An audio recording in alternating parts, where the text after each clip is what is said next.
Hello, everybody. Hello, it is I, Trooper SJP, and this is the Academic Foxhole. And it is a Thursday, and I'm here with you. I have missed my video game streams for the last 2 weeks because work has been insane in the membrane, insane in the brain, but I'm here. I'm here right now. Oh, House of Dreams says I'm looking very stylish. Thank you. It's a teaching day, so thank you very much. Look, I have things I have to tell you. Things. Carlin says, my PCP said she was lowering my dose, so I thought it would be okay, but then when I got the new pills today, they say they're the same dose, and I don't know what has happened anymore. Oh, yeah, you should check. You should check. Because sometimes they don't, sometimes it doesn't go through the pharmacy. They're the worst. So, I've missed you all. I need to tell you that. And also, what the other thing I need to tell you is, not only have I not been able to stream my video games for the last 2 weeks, I also have not uploaded any new videos from the quest calendar, The Souls of Saraku, mainly because I haven't had a moment to go and film my next block of videos, but I think I can do that on Saturday. I don't know if I can do it on Friday because Friday I've got to get ready for the gamblers, but I'm hoping I can record my next block of videos on Saturday, and then after our stream, and then I can get them. So here's a thing that's interesting. I don't know if you know, they don't take long to film. When it comes to filming the quest calendar, because a lot of them are just like 7 minutes or something like this. Some of them are a little bit longer, but they're not that long. I can usually get, I can sometimes get a whole week done in one hour block. But the reason why I feel so off is because see, Cher! Hello, Cher. The reason why you feel off is because of the lack of Souls of Saraku. I know it. But I'm hoping I can get, I'd like to do it on Friday, but we will see. But I'm pretty sure I can get them done on Saturday, the next chunk. It always takes longer to edit than to actually film it. But my workflow is getting pretty good with that. And Sunday I've got Call of Cthulhu as well as Lords of Gossamer and Shadow, so I don't think I'll be getting. So basically, if I don't get it done on Saturday, I won't be able to get it done until Monday. But I really want to get it done earlier, So that's Souls of Sirocco. That's video games. I've got to tell you, you do not know, but it has been madness. There's been a lot going on at work. Not all of it the best stuff, but there's a lot going on at work. And we're going to see. We will see. We shall see, my friends. That said, I do have news that I wanted to share with you. We are playing Mutazione today, right? Please let you know, we're playing Mutazione. Before we start, I had an idea, and that idea was that I was checking over at the community hub, and it does look like there are problems playing Mutazione on Mac that goes back a couple of years. So my current thought is, I think that there's a memory leak of some sort. So I'm not going to fire up Mutazione, because normally what I do is I fire up the game, I have it on my screen, and then when we're ready to go and play, then I pop over. But I'm not going to fire it up until we're absolutely ready to start. Just that. So before we start, I do have things to share with you that I want to talk about first. I was thinking to myself, I'm going to do just a really quick intro and jump right into the game. But I realized that I have to tell you things first that will delay the start. Thing one, I saw the news today. Oh boy, there's news, everyone. And some of you here are going to be interested. Maybe you all will be. I don't know. Guess what? I know what we're doing after we finish Mutazione. By the way, I think we're really close to the end of Mutazione, and I know what we're doing when we're done with Mutazione. I know you're thinking, we'll do the 2021 winner of Excellence in Audio. I know that you're thinking that, but check it out. I moved this month. Oh, you moved? Yeah. Same metro, but closer to family. So yeah, I haven't been around lately with packing and unpacking. I do anticipate moving. When? I don't know. Will I be moving this year? I don't know. Next year? I don't know. But I do anticipate moving. Where? I don't know. Not the point. The point is chicken butt. No, I hope you're ready for this. The Long Dark Chapter 5 Wintermute is out. It came out March 31st. I just saw it, which means I believe this is the last chapter. Once we finish Mutazione, we're going to go back and we're going to finish up The Long Dark. We're going to go back to Mackenzie and Ostrid, and we're going to finish up The Long Dark. I'm so excited. We're going to break our ankles. We're going to have encumbrance issues. It's gonna be so exciting. Yes, also, I didn't know you. Oh yeah, no. How's it? Well, Wintermute, the story version. I'm not playing the other version, like the non-story version that people like. I think most people are playing the non-story version for on the onlines. But we played through the first 4 chapters of Wintermute, and then they just didn't come out with the 5th chapter yet. So we've been waiting for some time. It has been some time, but we get to go back to it. Your former roommate Allison was huge into The Long Dark. Ooh, nice. The story, or the other one. Valtiel says, I can't wait to be over encumbered. Me too. And of course it's like, I've missed more death. I think it's good. And Krellin's like, are you looking forward to me harping on you needing to drop stuff again? Yes, I am. I do not think it will be a game of The Long Dark if you do not remind me that I need to drop stuff. I'm so excited for this. Yeah. The standard one, I believe, she had a 100 run one time. Oh, yeah. So that's the one I think everybody plays. I don't play that one. I play the story version, as opposed to the game version, I guess. Because I like to complain about how some people have very, very bird-like ankles. Krellin points out, because I'm making them carry 300 pounds of stuff and then climb up mountains, and that's probably not smart, but I feel like they should just get better ankles. Oh, good. How's it? You have to come and watch this. It'll be really good. There's a Reddit community called BB something or other, or FB something. It's Lindy showed me this community. It's called the Fragile Bones Society or something like this, or the Brittle Bones Club or something. Mackenzie's ankles are made out of paper mache. It is known. I wish I could remember what it was, but there is this subreddit. It's a kind of a jokey subreddit where people talk about anyone who's broken a bone is like a brittle bone person, and they themselves are just so hardcore they never break bones. It's a joke community, but she shared it with me and it made me laugh. So that was really cool. I thought that was fun. But I want to let you know, Long Dark. We're gonna do Long Dark. Long Dark. Yay. Okay. So then the next thing is I got things in the mail, and I thought I'd share them with you. Unboxing. Hey, Pope. We're gonna finish up The Long Dark once we finish up Mutazione, which we're gonna play today. So first thing I got in the mail.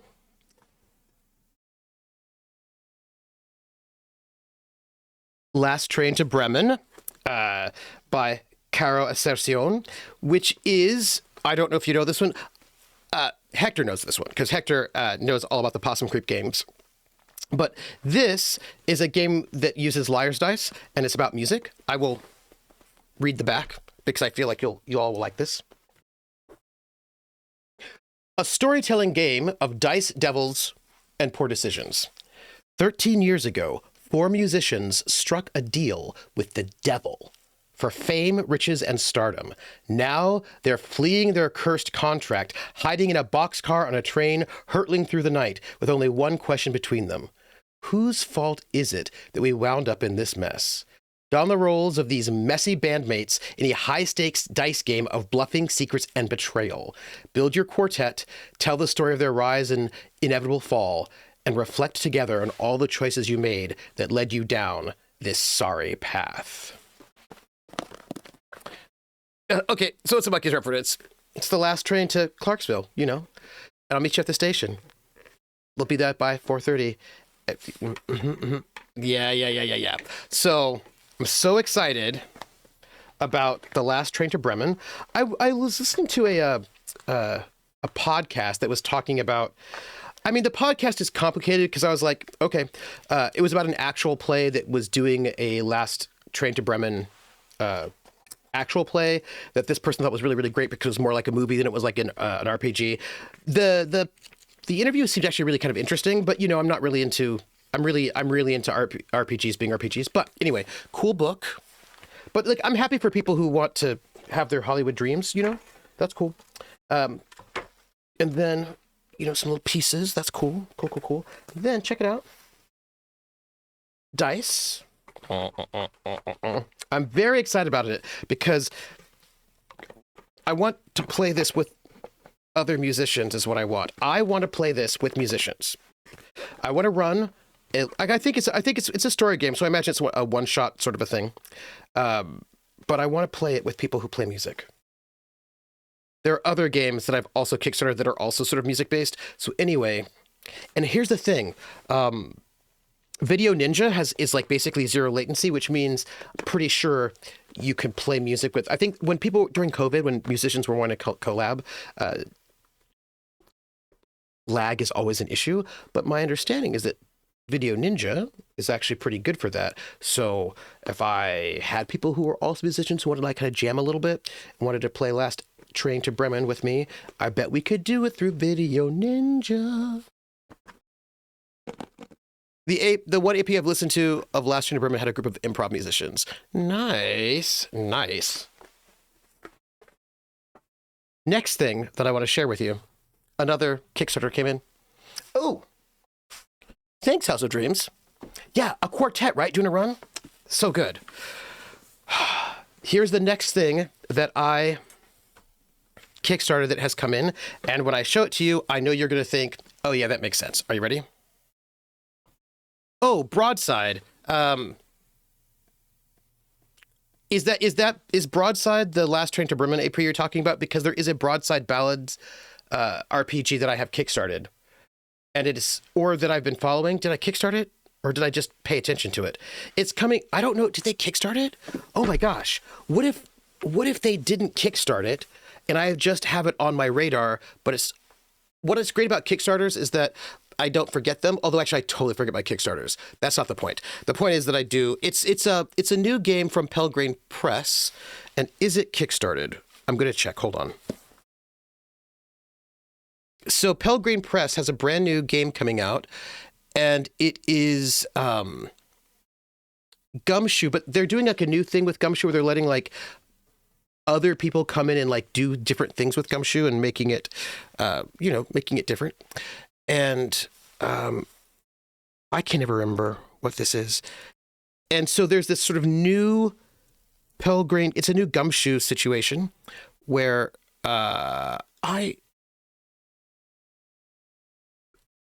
hold on. Is that my email address for Kickstarter? I think it's not. Hold on, let me try this one. I sometimes forget what email address. Is it this one? It was. I found it. Okay, so I'm going to just check what I backed. I did. Okay, they did kickstart it. So it's called Ballad Hunters.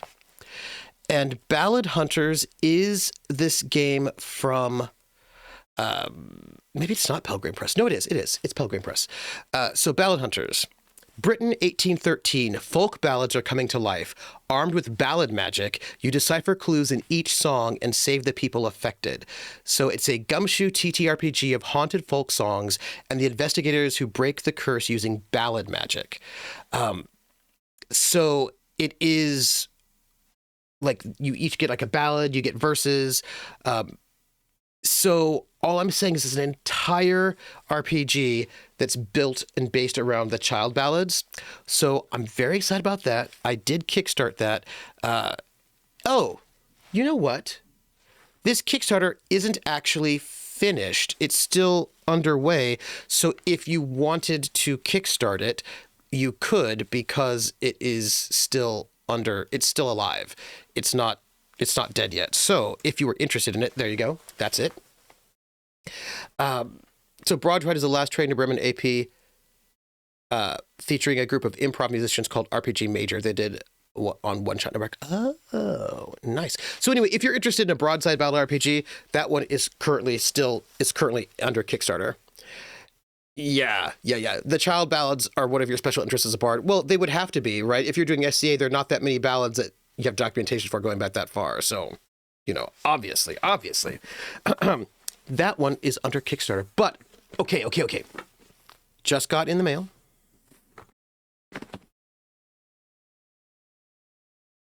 The Chaosium has redone the ElfQuest RPG from back in the day, or they reprinted it. So here it is. The ElfQuest RPG. House of Dream remembers that from being a preteen. One of my very dear good friends got this because she loved ElfQuest, and she was like a big, huge ElfQuest fan. And then her mother got all tied up with the Satanic Panic and burned all of her original ElfQuest comics and all of her original Teenage Mutant Ninja Turtles comics because she thought they were satanic, and burned all of them. Can you imagine? She had the first editions. By the way, it wasn't a big deal of a first edition back then because this is when they were coming out. Like, this is when they were still, like, burned all of them. All of them. That is awful. Yeah. House of Dream says, my friends and I made ElfQuest RPG characters because we love the comics. Yeah. My favorite was Tree Stump because he had a beard. He was the elf with a beard that I loved. Okay, so opening the box, we have some standee things. Interesting. We have a little what's in the box sort of little thing to let you know what's in the box. With some errata, if you like it. What's in the box? The 40th anniversary ElfQuest role-playing game contains 5 books. This basically, I got this because apparently it's everything. They've like all the things that came out for the old line, they've all put them together. I think they maybe cleaned them up a little bit. Anyway, it contains 5 books, a map, character sheets, reference sheets, a sample of play, and 11 dice. Each major item fulfills or supplements a particular need. They've got their dice. Elf book. Do you remember your elf quests? Your elves? Oh. Contains information for the players, including character creation, game system, skills, elf magic, and how to resolve combat. Using this book, create your own elf or recreate an elf from the stories. World book.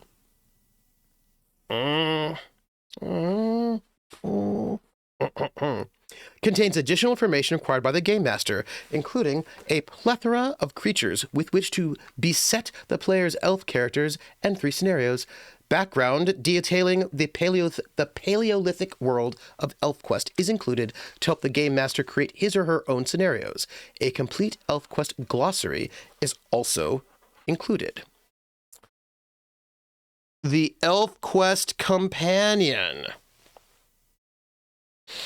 contains 3 scenarios, additional player characters, elf lore, and all of the errata corrections incorporated into this edition of the game. Basically, they did a lot of cleanup, right? And so these are all supplements that came out back then, but they've sort of like, you know, I don't think they've changed the system, but I think they worked it out, because this was also one. Check it out. The Sea Elves contains 3 scenarios, Sea Elf cultural and historical background, new creatures, and Sea Elf character creation. Then it also contains Elf War. Contains a pair of linkable multi-session adventures set in the Hubward Wilderness. Then there are, I'm so excited, by the way, World of Two Moons map.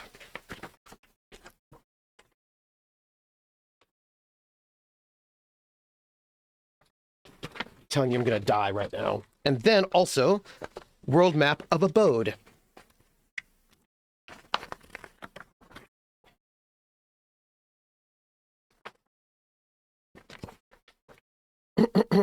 And then you get a bunch of standees, and then you get your reference sheets, examples of play. It's a good box, everybody. Character sheets, and that's pretty thick.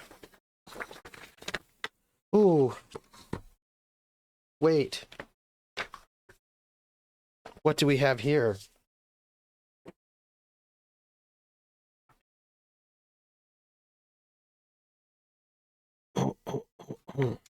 There's Cutter.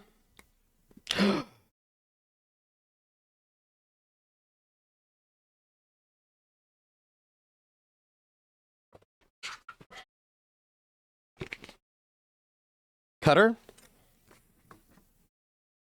Bear Claw, Joy Leaf, Skywise. By the way, this is just art, is what this is. Lita, Moonshade, Strongbow. Oh man, Strongbow. Man. Stop with the thirst traps. Getting closer to us. Hey, just saying. And then we have got, and these are, oh man. So if I could, like, these are actually just like dual pages, right? This booklet is not stapled. So you can put these all over your locker if you wanted to, I guess. Because I think that's what you're supposed to do, right? Put this inside your locker, right? Oh. Red Lance, Nightfall. Winnowill, Tildak.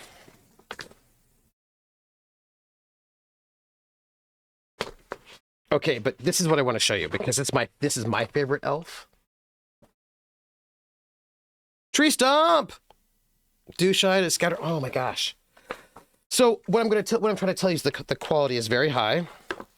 And then you've got like a GM screen. And then character sheets. It's actually a pretty thick book of already like, so like you can get all the, like there's, right, this is all, right, the character sheets for the pre-made characters, all the people from ElfQuest. If you want to see what they look like, they're all here for you. There's some good looking elves in here. And then check it out. Standees.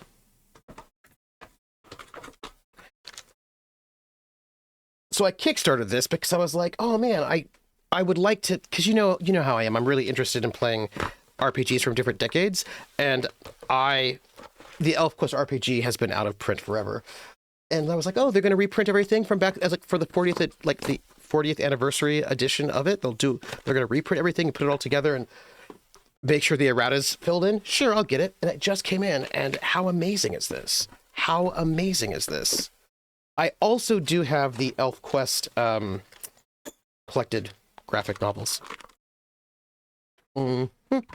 Mm-hmm. I look like I should be Summer in the Hamptons. Maybe I should be. Should be doing something. Let's see. Consolidation. Thank you. All right, let's see. So I love this game so much. I tried to find a copy in the early 2000s, but by then it was out of print, and all the copies on eBay were like several $100s. Yes, and now, reprint. I got to meet the Peonies at San Diego Comic-Con 2004 and have been Facebook friends with Wendy for like 20 years now. That is amazing. There was I watched a really good little documentary on them on YouTube. If I find it, I'll link it. Cutter is one of my early fantasy character crushes. Tree Stump.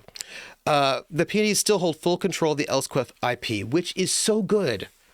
Lita was the first black elf I'd ever seen. It inspired me to make sun elves black in my homebrew worlds. Yes. Really formative for 11 to 13-year-old Hector. I would have kickstarted it and I didn't think I was broke at the time. Hey, you know what though? But it's okay because now that it's been kickstarted, you can get it outside of Kickstarter. How cool is that? How cool is that, right? Oh, yeah. Artie says, yeah, the elves in my world tend to be darker of skin due to being out in the sun a lot.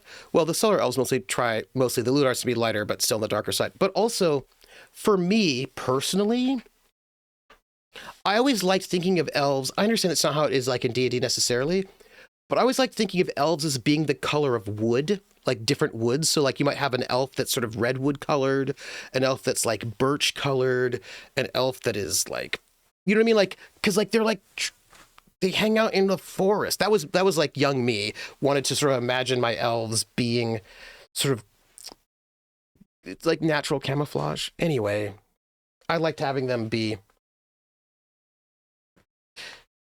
the color of wood. Vulpus says, Wendy in a lot of ways is why we have cosplay at conventions. She was doing it in the 70s when no one else was. Yes, this documentary that I saw was talking about her and conventions and like, but also it was basically about the importance of the Peonies to independent comic books. And it cited a book, this video essay cited a book which was about basically comic book stores, the rise, it was like the rise and fall of comic book stores or something. And it talked about the importance of the beginnings of comic book stores, which the Peonies were also involved in various ways, and how that allowed for there to be independent comic book creations and the move from comic books out of like newspaper stands to specialty comic book stores and how that changed the entire comic book industry. And this was, and like the peonies were like, this was part of this video essay on them. I hope I can find it. It was really, really good. It's very good. Very good. Yeah, it was really good. Elf Quest really broke the norm back then with darker skinned elves and also bearded elves. That means that white elves are all clones of each other because they're Aspen. Yes. Yes, and Winnie Peony was the OG Red Sonia cosplayer. Artie says, elves being really pale white never made sense to me. If any elves would be that pale, it would be the elves that live underground. Absolutely, right? Okay, I have two more things. Oh, actually, technically three. So two more things to show you. These things are not Kickstarters, are things that I bought. One, I bought a really long time ago, and it has only now just arrived. And I'm excited to show you. So, as you know, I have run Cthulhu Confidential and also Night's Black Agent Solo, which are the two Gumshoe one-to-one games put out by Pelgrane. And they do have a third Gumshoe one-to-one called Alter Ego Mania. It's not a full line. It's just like one book. I think it might also be PDF only. And that is basically the boys, like you play as an individual who's trying to like track and hold accountable superheroes. I've not run that. And I don't have any, they don't have any support. It's just one book. And I have it and I will certainly run it someday, but they did come out with a third major book for their one-to-one system. And I bought it a very long time ago because you could pre-order it and the pre-order has just been sitting there. The pre-order did come with a PDF, but the PDF was not formatted. And I was like, I'm not going to read this because it's not formatted. When I say it's not formatted, I really mean it was not formatted. But surprise, surprise to me, unbeknownst to me, it came in the mail, the actual hardbound version of this. So I double checked the PDF and the PDF is now updated. So the third member of the Cthulhu Confidential Gumshoe the Gumshoe one-to-one line is the Paragon Blade. This is their fantasy Gumshoe one-to-one. So this is if Call of Cthulhu Confidential's Noir Cthulhu, Night's Black Agent Solo is like modern vampire spies. This, my friends, is their fantasy setting, but for one player, one GM. Let me read the back. I just want to read the back because I feel like you all might have thoughts and feelings about it. Oh, also, this is by Gareth Ryder Hanrahan, who did Fall of Gilded Green, like amazing writer. Anyway, the Paragon Blade. Enter a realm of powers and perils. You know I'm going to have to run this, right? In the Paragon Blade, you play a hero in a fantastical land, still scarred by the evil of the fallen hell-bound empire. Mystery and magic collide in tales of conspiratorial wizards, monstrous foes, and arcane intrigue. One game master, one player. The Paragon Blade retunes, rebuilds, and re-envisions the acclaimed Gumshoe investigative rule set for one player and one GM, the Gumshoe one-to-one system. So I'm really excited to see how the different... Cthulhu Confidential and Night's Black Agent Solo did different things with Gumshoe one-to-one, and I really liked seeing the differences they made. It's very inspiring. So I'm excited to see what they do here, especially considering this has magic. Anyway, together you create a story that evokes classic tales of swords and sorcery. Note that point. The Paragon Blade includes all the rules you need to play, plus a detailed approach to building your own heroes and quests. It also features 3 sample protagonists, each with an accompanying adventure. Let me tell you what they are. And when I say them, you need to just ponder what they remind you of. Not the one you were talking about, but a long interview with both of them from last year, posted in Discord already. Oh, nice. Thank you, Volpez. Oh, I do still hope to do more Cthulhu Confidential Seasons of Death. It's all about timing. Volpez, you see where I'm going. 3 heroes, 3 quests. 1. In the wilderness beyond the Gloamwood, barbarian hero Khan the Unslain must race against time to seek a cure for a demonic curse in Heart of the Beast.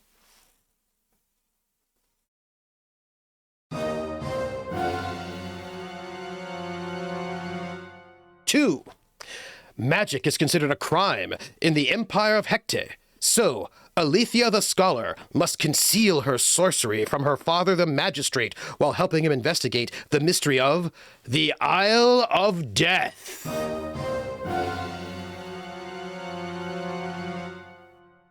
And the third hero, mysterious thief Puck is master of the shadows in the great city of Tyros Ashem and must steal a deadly plague jar in the Thief of Souls before a necromantic cult unleashes it and brings about the end of the world.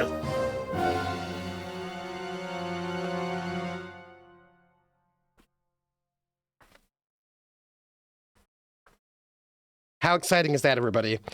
I'm feeling some Conan, I'm feeling some Lankmar, feeling like some good old sword and sorcery business there. Yeah, Far from the Grey Mouser, absolutely. Is Khan's last name Anne by chance? Maybe. Still waiting to watch the last video. It's clear because don't spoil yourself because we have to play it together. Offline, we have to do it. I love the sound of the setting. Sounds like it was written for me. That's what I'm saying. Thief and barbarian fit sword and sorcery, but magic is supposed to be evil in sword and sorcery. Well, she is hiding it from her magistrate father, so because it's outlawed. Right? And then the last book that I got, also from Pelgrane. So this is Page Turners. So the Gumshoe system is like the big system from out of Pelgrane, but they have another system that was written by Robin Laws called the Drama System, which it underlies Hillfolk, the Hillfolk game, which I have, but I've not run. You haven't seen it. But the the drama system, which was used in Hillfolk, originally was talked about, sort of developed in his Hamlet's hit points. So it's a very, very narrativist sort of system, very narrativist. And I was like, but Robin Laws is not from the Forge. He actually started off, he was doing a lot of work with GURPS, so way back when. So it's a different take on narrativism. Anyhow, so he developed Page Turners, which takes the drama system from Hillfolk and makes it for one player, one GM. So this is another one player, one GM book, pretty good thick too, that is all about one player, one GM, but doing really, here's the cover. It's really nice, I think. Let me read the back. I think when I read the back, you'll have some ideas. You'll think some things.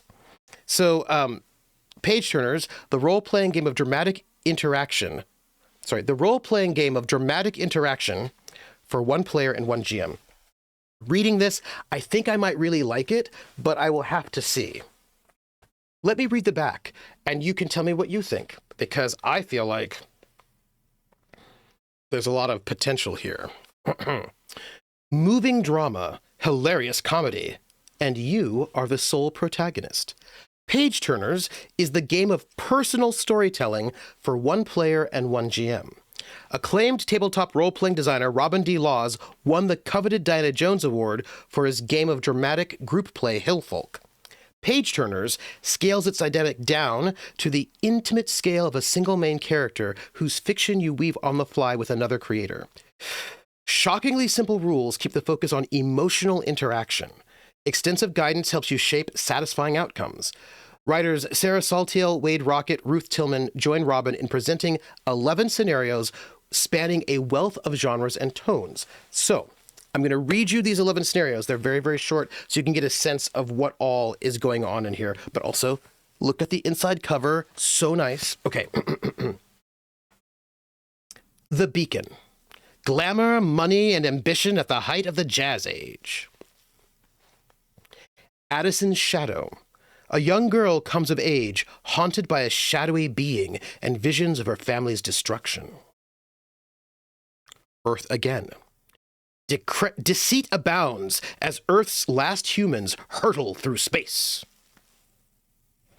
Entreaty and Entanglement. A whip-smart young Regency woman's prospects take an unexpected turn when she accompanies her sister for a season in the socially bubbling spa town of Bath. Loose Screws. Madcap 30s comedy ensues when Cupid aims his screwball arrow at nervous milquetoast Dennis Cunningham and feisty, unpredictable heiress Mary Sinclair. Love's Loyal Laborers. In Elizabethan Verona, clever servants schemed to stop their stubborn young charges from wriggling out of the perfect marriage. Seekers. The lives of 3 Americans continue to intersect as they invent and reinvent themselves from the late 60s to the mid-2010s. True rock stories, Lizzie Lyre. A 70s punk powerhouse struggles with a hostile music industry, conflicts with her bandmates, and her personal demons in the 80s and 90s. Waystation. The arrival of a telepath on her space station abruptly shifts a hard-won sense of balance for resourceful mechanic Adi. Without You. A vampire and his mortal love reckon with secrets, sickness, and immortality. And lastly, Inheritance. In a generation-spanning science fiction saga, artificial people complete a migration started by the humans that created them, establishing a new society to memorialize the old. And then the little tag. Whoever you want to be, wherever your imagination takes you. Whether your journey leads to union, doom, or something harder to define, page turners will unleash your creativity in new and unexpected ways. I have no idea what this is going to play like, but I thought it was really interesting, so I wanted to pick it up. And of course, I really do adore Robin Laws. I think he's very, very smart and does like really cool things. So I thought that would be really neat to check out. And I'm going to have to make sure I GM something in page turners at some point in time, hopefully sooner rather than later. But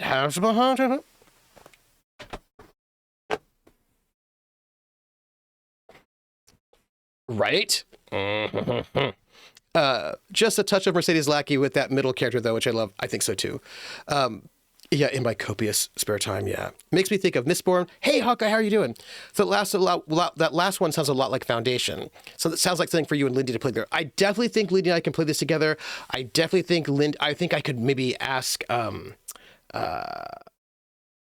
Pumpkinberry to play with me. I think I want to ask Marcus to play with me. I've got a bunch of people I'd love to ask to play with me. Maybe Billy, because there's and I want to find out how much is there to create new scenarios. I'm interested in reading this and see how it goes.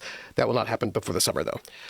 Just for the record. So how's that? How cool is that, right? And I think Robin Laws is very, very smart. I think he does really interesting things. He's very innovative. You know what I mean? He's come up with a lot of new ideas. He's really the one that has pointed out that crunchy games favor the players and rules light games favor the GM. And that's true, but nobody seems to recognize that. And that is an insight that I will always give him lots of credit for. Check out the first page. It's kind of cool, very sort of 1920s book style. I think that's really neat. What is the table of contents? I'll read you the table of contents. Get your drama on, an overview of play, what's in the book, right? That's all basically just 3 pages. Set up. Pick your scenario, gather some tokens, introduce your scenario, fill out the character card, playing out your story, and then there's a GM masterclass, including safety tools. Including safety tools before, during, and after play. Player masterclass. And then there are examples. And then they've got all the scenarios that are hanging out there. And then there are resources at the end.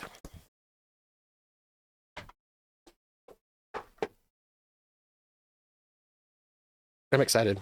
The art's beautiful, isn't it, Pope? Art's beautiful. Love it. Oh my gosh. Nexo would also be really good. So what I'm going to tell you is I'm going to have to read it because I'm planning on doing some of that. That's going to happen. Now there is one last thing that I wanted to share with you. I saw this on Blue Sky, and I thought that I would read it to you because I thought you would find it interesting. I find it interesting. I have not read the whole thing yet, but it's a little letter. So if you recall, one of the first things I did on the stream, video game wise, was not one of the first, but I was doing a lot of visual novels, and as it turns out, I'm going to need to wear those glasses. You've returned. We played Doki Doki Literature Club, remember? Some of you were here for it.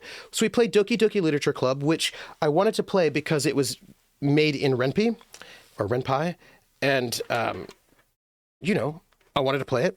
We played it. It was a game with quite a bit of controversy that I mean, I thought it was very telegraphed what was going to happen. Anyway, thought it was really interesting. It did a lot of really cool things with the Ren'Py engine. So I just saw this right now before I went live. So Doki Doki Literature Club was done by Dan Salvato, and it was just now taken down off the Google Play Store. It basically has been banned from Google Play. And I'm going to read you the letter that they wrote. Yesterday, Google chose to remove Doki Doki Literature Club from the Google Play Store. Just now. Their explanation is that the game's content violates their terms of service in its depiction of sensitive themes. Doki Doki Literature Club, it's not going to do it for me, is widely celebrated for portraying mental health in a way that meaningfully connects deeply with players around the world, helping them feel heard, understood, and less alone in their journey. Managing to achieve that, making a truly meaningful difference by using the power of fiction to connect to others, is what I'm most grateful for. It inspires me every day to keep making cool new things that can really reach others, especially those in need of connection. DDLC is available on many different major platforms, including iOS, Nintendo Switch, PlayStation, and more. We're continuing to do everything we can to find a path forward for getting DDLC reinstated on the Google Play Store. Meanwhile, we're also looking into potential options for alternate methods of distribution on Android devices. We worked hard to bring DDLC to Android, and we've gotten to see so much love and enthusiasm from passionate Android users over these past few months. Thank you so much to the community for continuing to express your love and support for DDLC through the years. We'll keep you updated on the future of DDLC for Android, Dan Salvato, and the Surety Forge team. So this particular letter, I saw it because it was reposted on Blue Sky by somebody else who said, this person is an artist who did character art for Castlevania and Castlevania Nocturne. And the post that she wrote was, they're going after horror. We said this would happen, right? So I think the point here is that when because, it wasn't that long ago when that particular Australian company, Australian activist group or whatever, action group, all that pressure to sort of take anything that was sexually spicy off of Itch and Steam and Anywhere by going after the credit card companies. So that was that whole chilling effect that got rid of a lot of not safe for work stuff off of these platforms. And now it looks like they're going after horror.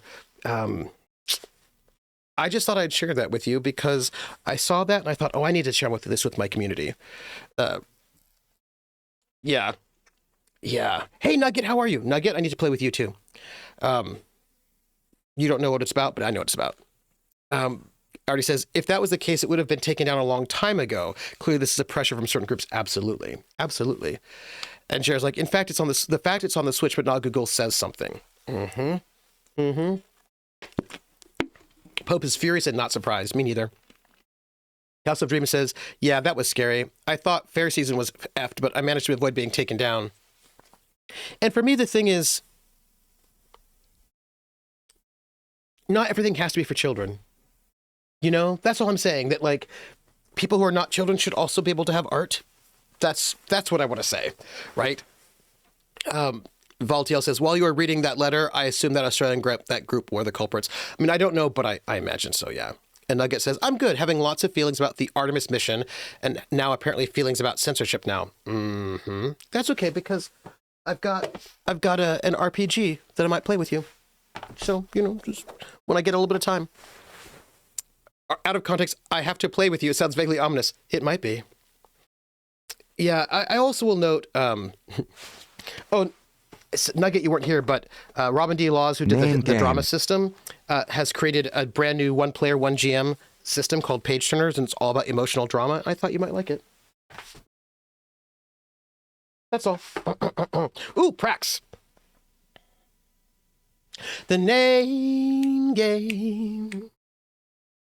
Come on, everybody. I said, now let's play a game. I bet you I can make a rhyme. out of anybody's name. The first letter of the name, I treat it like it wasn't there.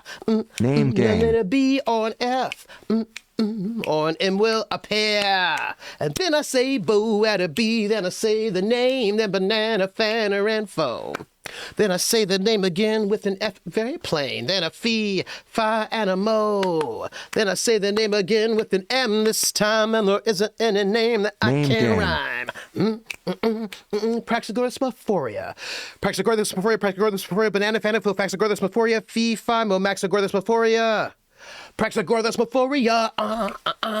Name game. Pope World Build. Pope World Build, Pope World Build, Banana Fana for Pope World Build, Fee, Fi, Mo, Mope World Build. Pope World Build, Nuggetosaurus. Nuggetosaurus, Bugatosaurus, Banana Fana for Fuggatosaurus, Fee, Fi, Mo, Muggetosaurus. Nuggetosaurus, Ger, Bobert, Banana Fana for Fair, Fee, Fi, Mo, Mare.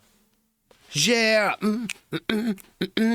Infomaniac, Bobimphomaniac, Banana Fana for Fymphomaniac, Fee, Fi, Mo, Mymphomaniac. Minphomaniac, Infomaniac. Name game. But if the first two letters are ever the same, I drop them both and say the name like Bob. Bob, drop the B's, Bo, Ob, or Fred. Fred, drop the F's, Fo, Red, or Mary. Mary, drop the M's, Mo, Airy. That's the only rule that is contrary. BP Phantom. BP Phantom, Bo, EP Phantom, Banana Phantom, for FP Phantom, Fee, Fi, Mo, Me, P Phantom. BP Phantom, Vulpes, Banana Fana for Vulpes, Fee, Fi, Mo, Molpez. Vulpes, Jeffrey Lindsay, Bo, Beffrey Lindsay, Banana Fana for Feffrey Lindsay, Fee, Fi, Mo, Meffrey Lindsay. Jeffrey Lindsay, Valtiel, Bo, Baltiel, Banana Fana for Valtiel, Fee, Fi, Mo, Maltiel. Valtiel, the name game.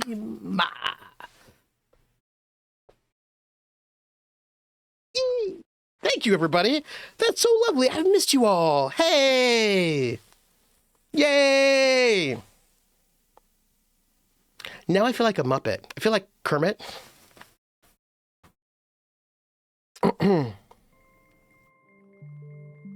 So, I've started up Mutazione right now because I think there's a memory leak, is what I think. This is my suspicion, is that there's a memory leak and that it crashes if it's been on too long, which I think they need to fix.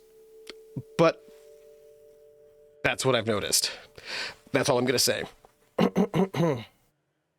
I have to play with you. It feels like Joshua asking, would you like to play a game? Oh.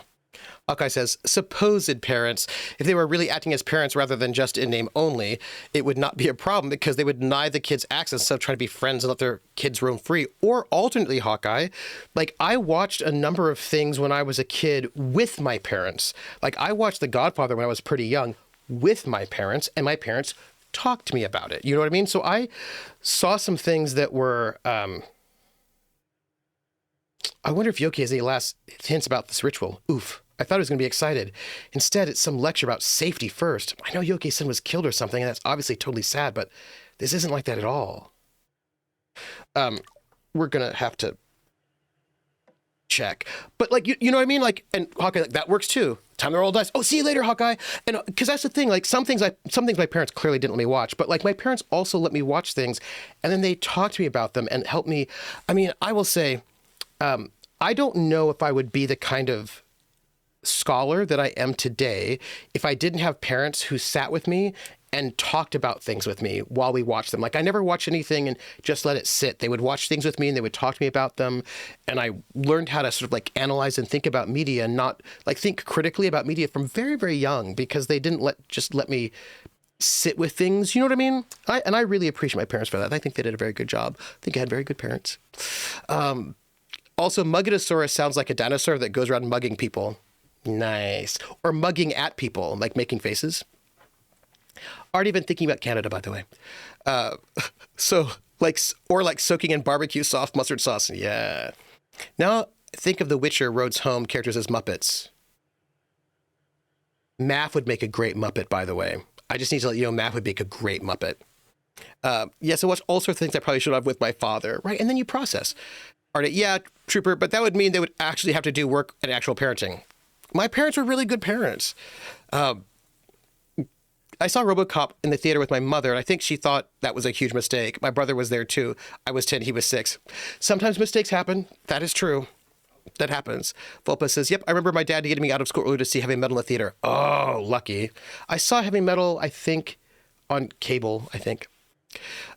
House says, oh, that reminds me. I want to let you know the Witcher series you're running right now is so cool. I think She's in RoboCop would be a very different film. Yes.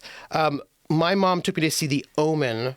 I was far too young, but that was okay. I was like, because here's the thing. I'm going to say something. My mom did such a good job of instilling agency in me as a kid. So like my mom would never make me eat anything I didn't want to eat. If I said, I don't want to eat this, my mom would say, okay. She said I have to try everything twice. She said, you have to try everything twice. Once now, food-wise, and then once later when you're an adult, try it again later. If you don't like it now, that's okay, but just make sure you try it again a second time later. And I said, okay. And so if I tried something, I didn't like it, I could say I don't like this, and then she'd say, okay. And so when we went to go see The Omen, like within the first 15 minutes, I was like, no, I don't think this is for me. It was like a little bit too scary for me. And she's like, okay. So what I did is I just went out to the lobby and I just played pinball. And I was really good at pinball. So I had a great time playing pinball and hang out with kids in the lobby of the movie theater because you could do that in the 70s. And so I didn't like stay in and watch something I didn't want to watch. And my mom, like, so like, you know what I mean? Like I really felt respected as a young person. And I think that was pretty great. And I also really like playing pinball. So also, sometimes she'd want to watch a boring movie, so I'd play pinball then too. I'm thoroughly invested in the plot and infatuated with the prince that Norda is playing. Nice. I know as a teen, I nearly walked out when the initial shooting started. And like, oh yeah, Artie, because you know, Artie, I teach these high school kids in Canada every summer. I don't go to Canada, I zoom in. And so every summer I have to come up with a new topic on the Canadian music industry. And I was just talking to a friend of mine who's Canadian. Anyway, I know a lot of Canadian people, and Canada, y'all are cool. That's all. That's all I'm saying. I'm going to offer help. Can I do anything to fix the argument between you and Nonno? Oh, no. Perhaps I should just learn to sit with my worry. Or perhaps I'll ask Mew to just see how you're doing on her way back from hunting. Yes, that sounds ideal. You don't think you've ever seen RoboCop? It's, oh, I am a worrywart.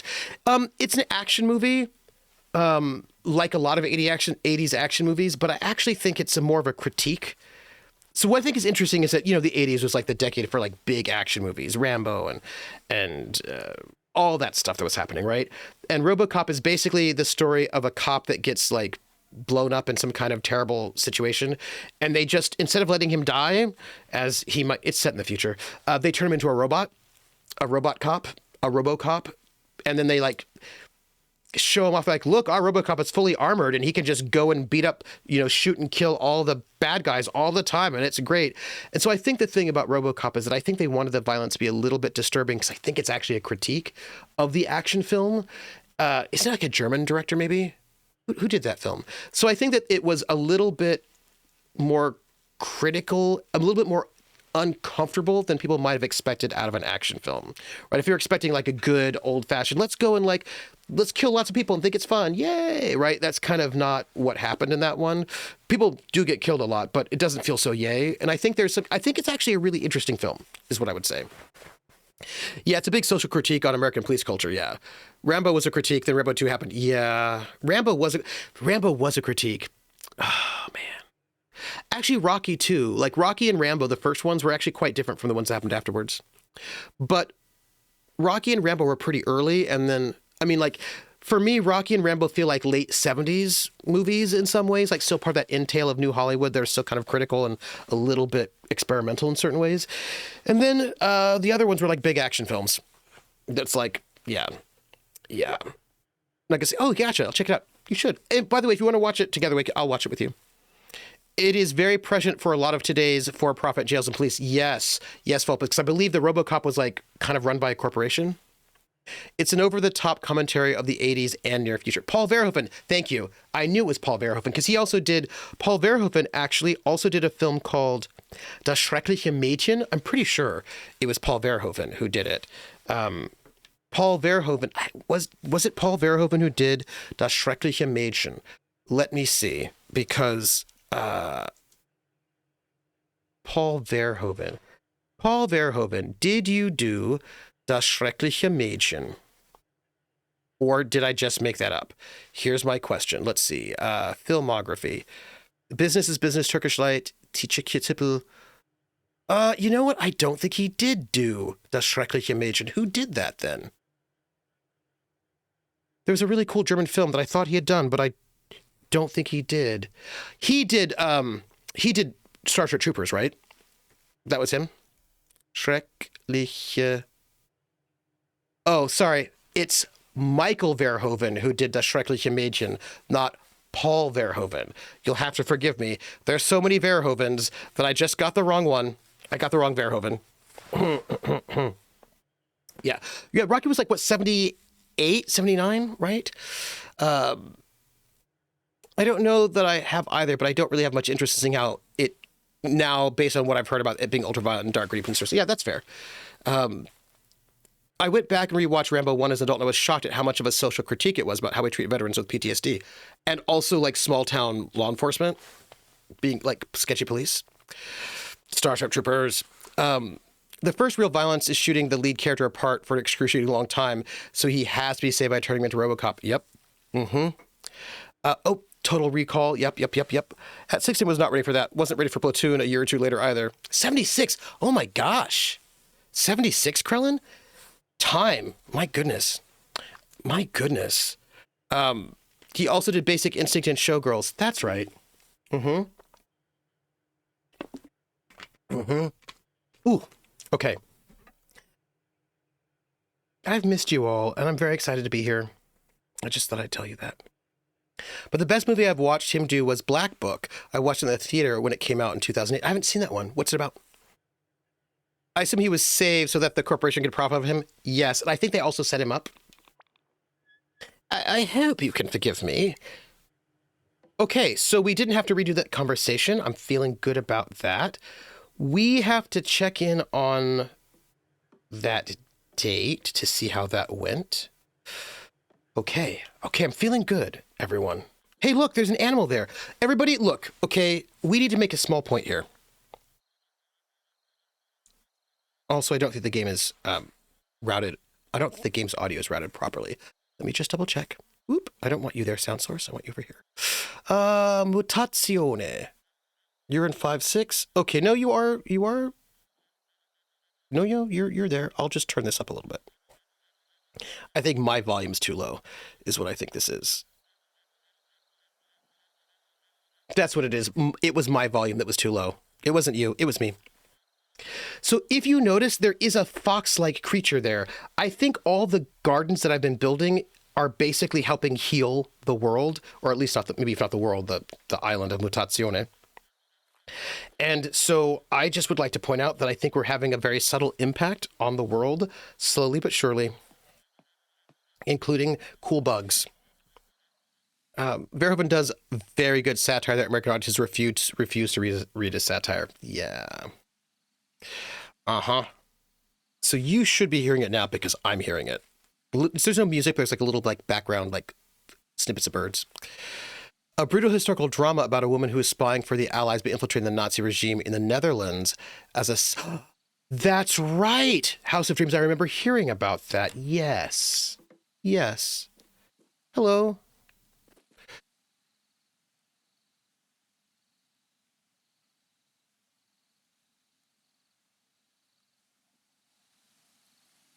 You hear it? I just turned it up for you. It's right now, it's only very small, very soft background sounds like nature. So it shouldn't be too loud yet. And I've turned it up, so we'll have to see if we have to turn it down, but when we get to actual sounds. So we're looking for 2 lovebirds. It's okay. If you ordered the wrong Verhoeven, you can return so long as it's still the original packaging. I hope I have the original packaging for my Verhoeven. Ooh.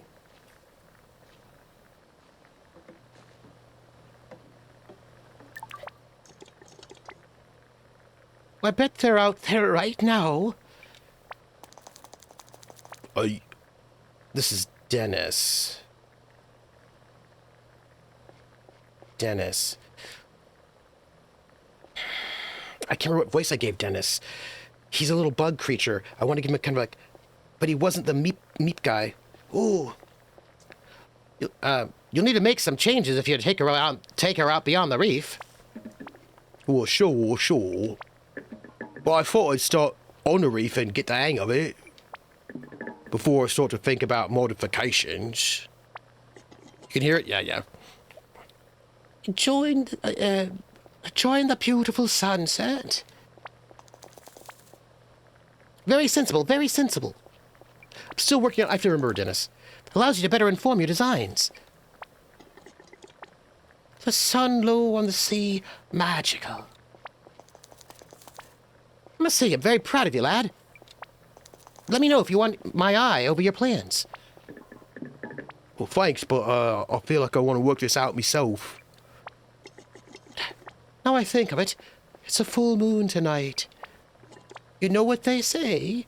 When the moon hits your eye like a big pizza pie. Prax, you're here, right? I've got to tell you something. Maury? Typical. They're both so old-fashioned. Prax, I have to tell you something. I was watching if Prax is here, it's really bad. It'll make you laugh. It's ridiculous. It's like bad, but in a ridiculous way.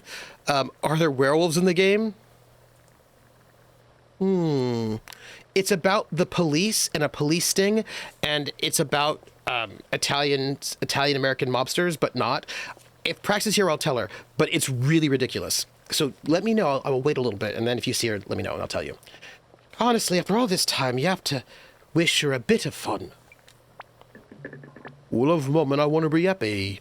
Okay, good. Prax, I have to tell you, this is wild. Wild. Well, just don't want to, picture it. Have you thought about storage on the boat? So, hey, PB! All right, so would the moon draw like a big pizza? Is an extinction level event? This is true. I wonder if he'll bring her flowers. You need to think about how you store the nets so you can furl them and unfurl them effectively. See?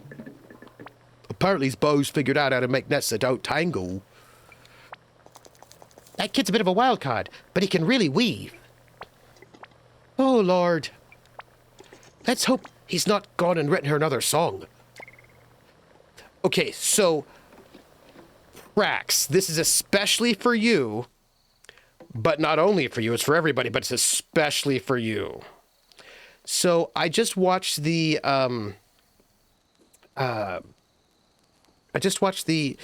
John Oliver last week tonight on I'll see you back when you come back, House of Dreams. There's 3 conversations. I think there were 2. So there was this so he was doing a special on police stings. That was the episode was on police stings. He was talking about how they're kind of problematic, and he talked about how, like, basically like entrapment and things like that. And he talked about this one very famous police sting in the 70s where they set up a fake mob front to try to entice people to like buy guns illegally or whatever. And so they're like, like in the neighborhood being like, hey, we're Italian mobsters and we're going to like buy guns if you want to sell us illegal guns or whatever. And these are people who, let me just point out, were clearly not Italian. And they gave themselves Italian mobster names like Tony Rigatoni and like Larry Lasagna. And they were like, hey, I am an Italian mobster in this like it was in this, I think it was in West Virginia or something. And so anyway, they were just like grooving on all of their like really bad Italian stereotypes, pretending to be mobsters, these cops, so they could like bust people for like, and they were like, we'll give you like a $500 if you give us an illegal gun. And then people would get them an illegal gun and they'd arrest them. But like, it was like 18,000 buckets of bad stereotypes, and I was like, oh my gosh. And I just thought that you would find that funny. Like, you know, Larry Lasagna and like Tony Rigatoni or whatever. I was like, wow, that's so embarrassing. That's so embarrassing. So embarrassing. I'm so embarrassed right now. So embarrassed. So many police stings are creating crime where there would otherwise have been no crime. They were mobsters from something like The Sims. Basically, yes. Yeah. Like, it just, and I'm just like, wow. Because I just think it was useful. I thought I brought it up because I would think about the ways in which Italian stereotypes were so prevalent still, you know what I mean? Anyway, there's so much embarrassment about Italian mob. But the thing, Prax, what was embarrassing was not that there was the Italian mobs, that these were not Italians and not mobsters with their weird fantasy of Italian mob. You know what I mean? I was like, oh, I'm so... with your bad stereotypes. So embarrassing. It's been a weird week. I'd like to say we're not always like this. For a long time, Italians weren't white. Nope. They were not white. They were off-white. Because they were Catholic. That reminds me that I need to tell you about the drama in Italian pop music right now. Well, I would like to hear the drama in Italian pop music right now. That would be exciting. One of the last albums, like Italian pop albums I bought was Gerardina Trovato when I was in Italy in the 90s. But I've not been able to buy an album in a while. But we are. I will check in. Everything okay with you? I guess. Spike's on his date right now. Tang's planning his new fishing boat. I guess everyone is moving forward. Skooma, Enwa. Gotta work on that. Italians were also not white because Southern Italians and Sicilians have a large amount of North African in them. Yes. But they were part of the acronym, right? The white ethnic acronym PIGS, of all the white ethnics. Poles, Italians, Greeks, and Slavs. America could be so jacked up. Maybe she needs some moon sugar. Yes.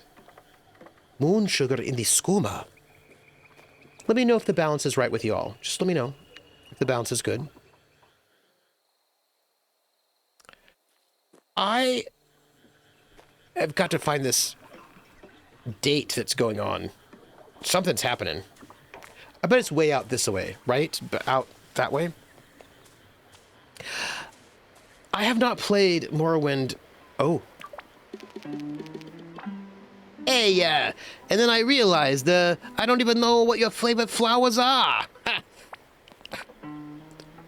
That's all right. I don't know why it would have come up. For future reference, I like orchids and rose reeds. Hey, next time, I promise. So,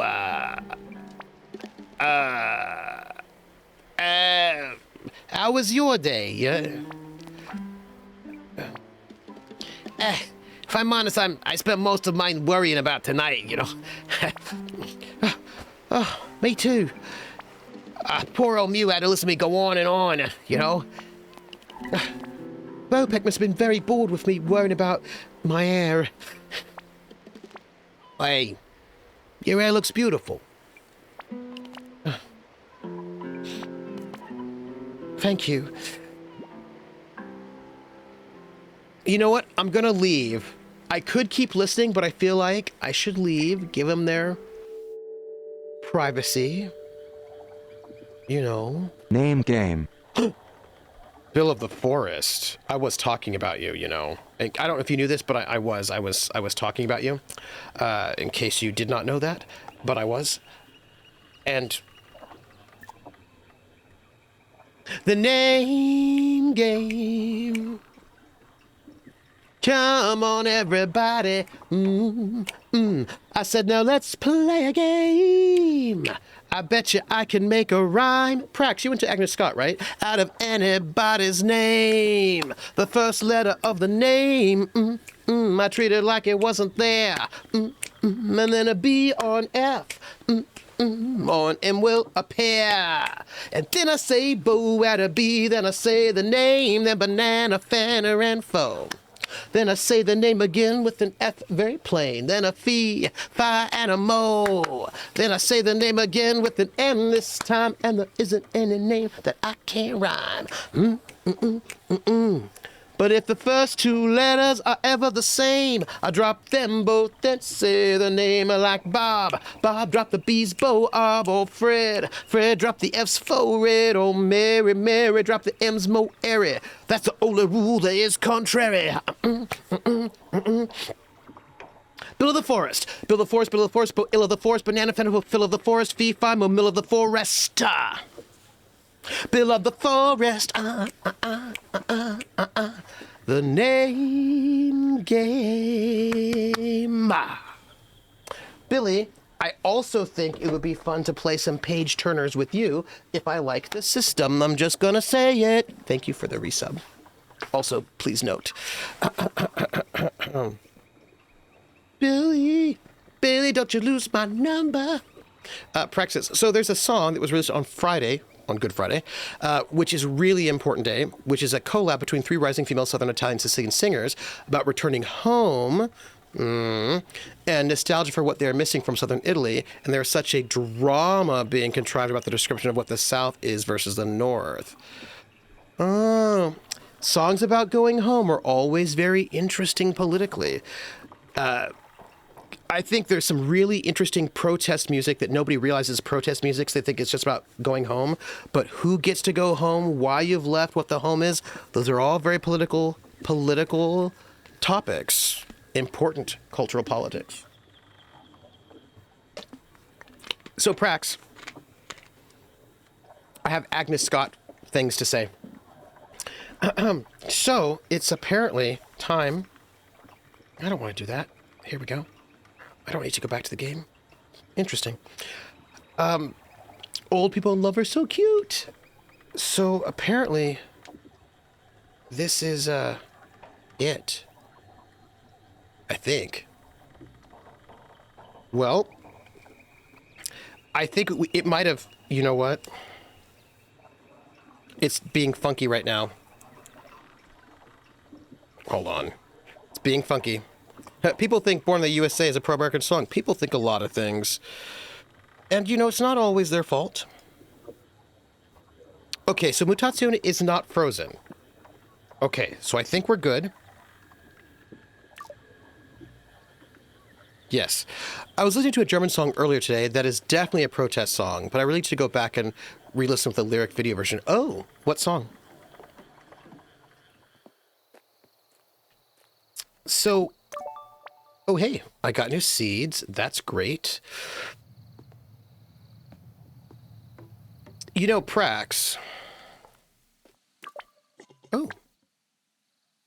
It'll be fine, old friend. He'll take care of her. Of course you worry. But I'm confident no harm will come to her. People are in their feelings right now. I wonder if I should be in my feelings right now. I should not. Before I go upstairs, I'll just go down to the bar and see if... Well, no, they're closed. Well, I guess it's time. Agnes didn't do anything. Back from dinner. Welcome back. Welcome back. Der Biker. Diese Welt gehört euch nicht. Oh.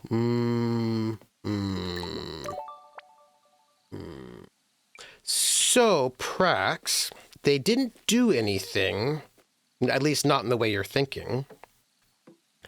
But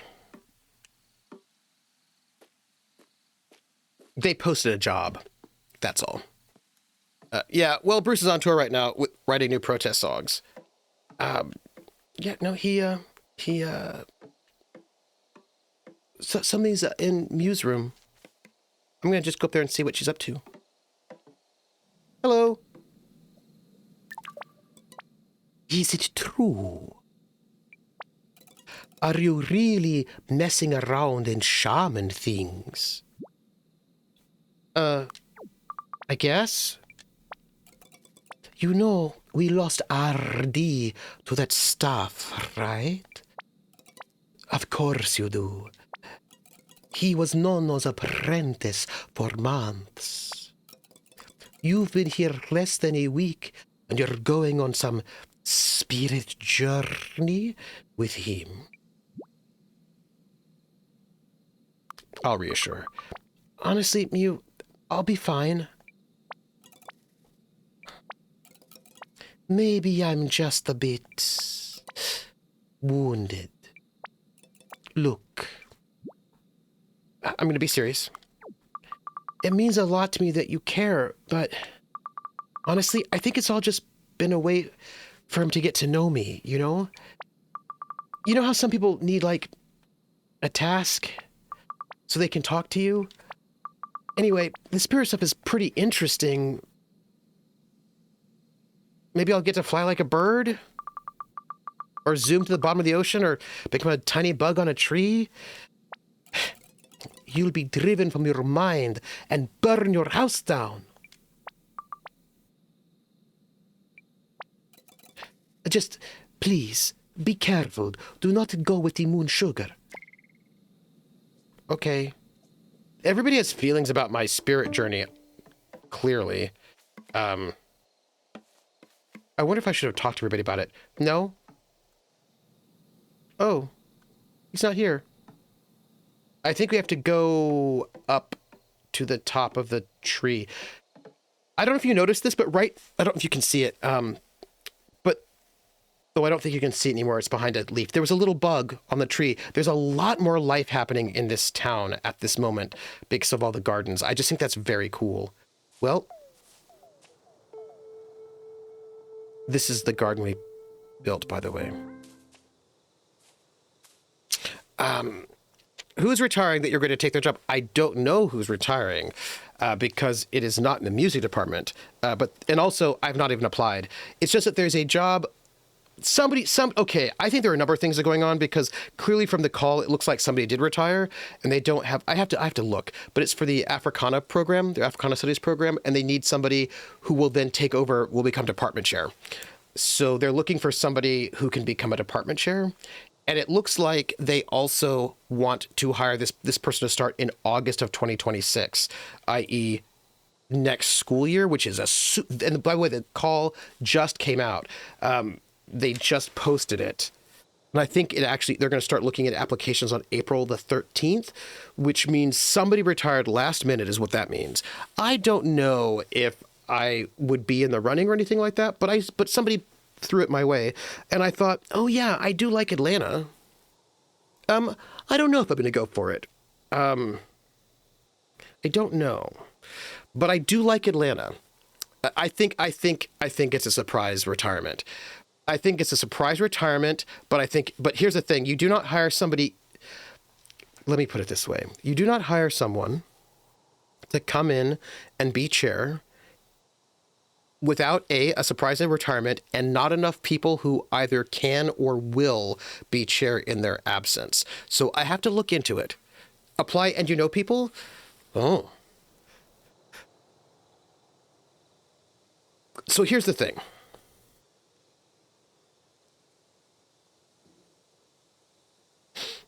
I have decided, I don't like to say it out loud because, like, what if I change my mind? But I've decided that I really want to leave and go somewhere else, a different place. And I want to go to a place where there's community, that is an out-of-here place. Atlanta's on the rise. Recently, the people of Georgia managed to stop 13 anti-LGBT pieces of legislation from passing. That's good. Hey, Copper glitched. So and it would put me in driving range of Lindy and you. That is true. I would like to be in a place where I have civil rights, but I would like to be in a place where there's community and, yeah, it's gotten really bad. It's gotten really, really bad. And these last few weeks have been especially not good. And I was thinking to myself, I will not keep doing this. This is ridiculous. And I thought to myself, you know what? I will, if need be, I just look. Did you know Ohio's not legally great, but we've got a nice community? Oh, I'm worried about. Something's happening, but I was looking, and a 911 dispatch operator in Seattle makes more money than I do, and I was like, well, I could do that. You don't need a college degree to be a 911 dispatch operator. I have to pass a test, which I'm sure I can pass. But I was like, I will do anything. I will do anything. But Copper Glitch, see, this is the point, right? I want to go where I'm supported and loved. That's what I want to do. I want to go to a place where I can be supported and loved, and where I will be appreciated a little bit better. Yeah. I know California's too expensive, but we miss having a West Coast trooper. Yeah. I can look through Minnesota jobs again if you want. Yeah. Because I was like, I cannot be here much longer, is what I'm going to say. And I'm like, I was thinking that I would like stick out another year so that I could finish up my time as the director of undergraduate studies, just because I like to finish things I start, and I don't want to leave people in the lurch and all. But I just saw right before, like I was checking my Facebook on my phone, and somebody posted a job over at Agnes Scott, and I don't know if I can get it. I don't know I just do not know if I'll qualify, if I will get that job or not. I have no idea. But I was thinking maybe I could apply. Unfortunately, Florida is not safe. It isn't, unfortunately. Parts of Cali are not too expensive, but do have their drawbacks. Yeah, so the thing is, Copper Glitch, here's the problem. That I was thinking I might have to leave academia because the job market in academia is very bad. You can only apply for things when a job comes up, and they don't come up regularly, and it's not usually, basically, here's the thing.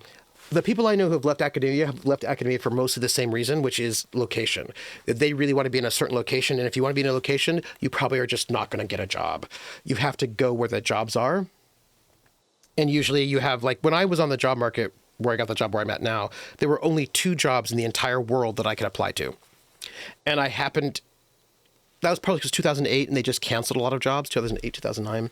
There were not that many anyway, but there were a couple, and most of them got canceled.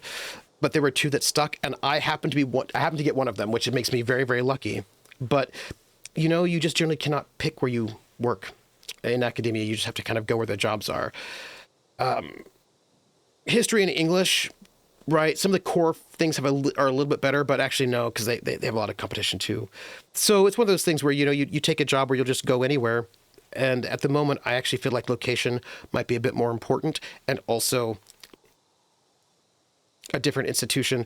So I was like, I will maybe stick it out for one more year, and then like I got to do something else. But this job just came in for August, which is wild.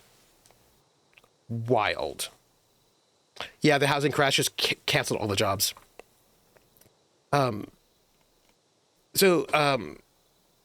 Based on the grapevine, I know who's retiring, and it is a new position, but I will talk to you about that.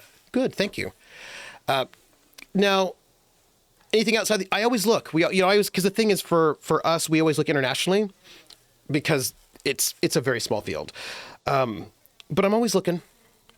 Yeah, so you don't get 100% of the jobs you never apply for. That's true. SB1. Now, Agnes Scott is private, which might help, because I think Georgia is one of those states that makes what I teach illegal.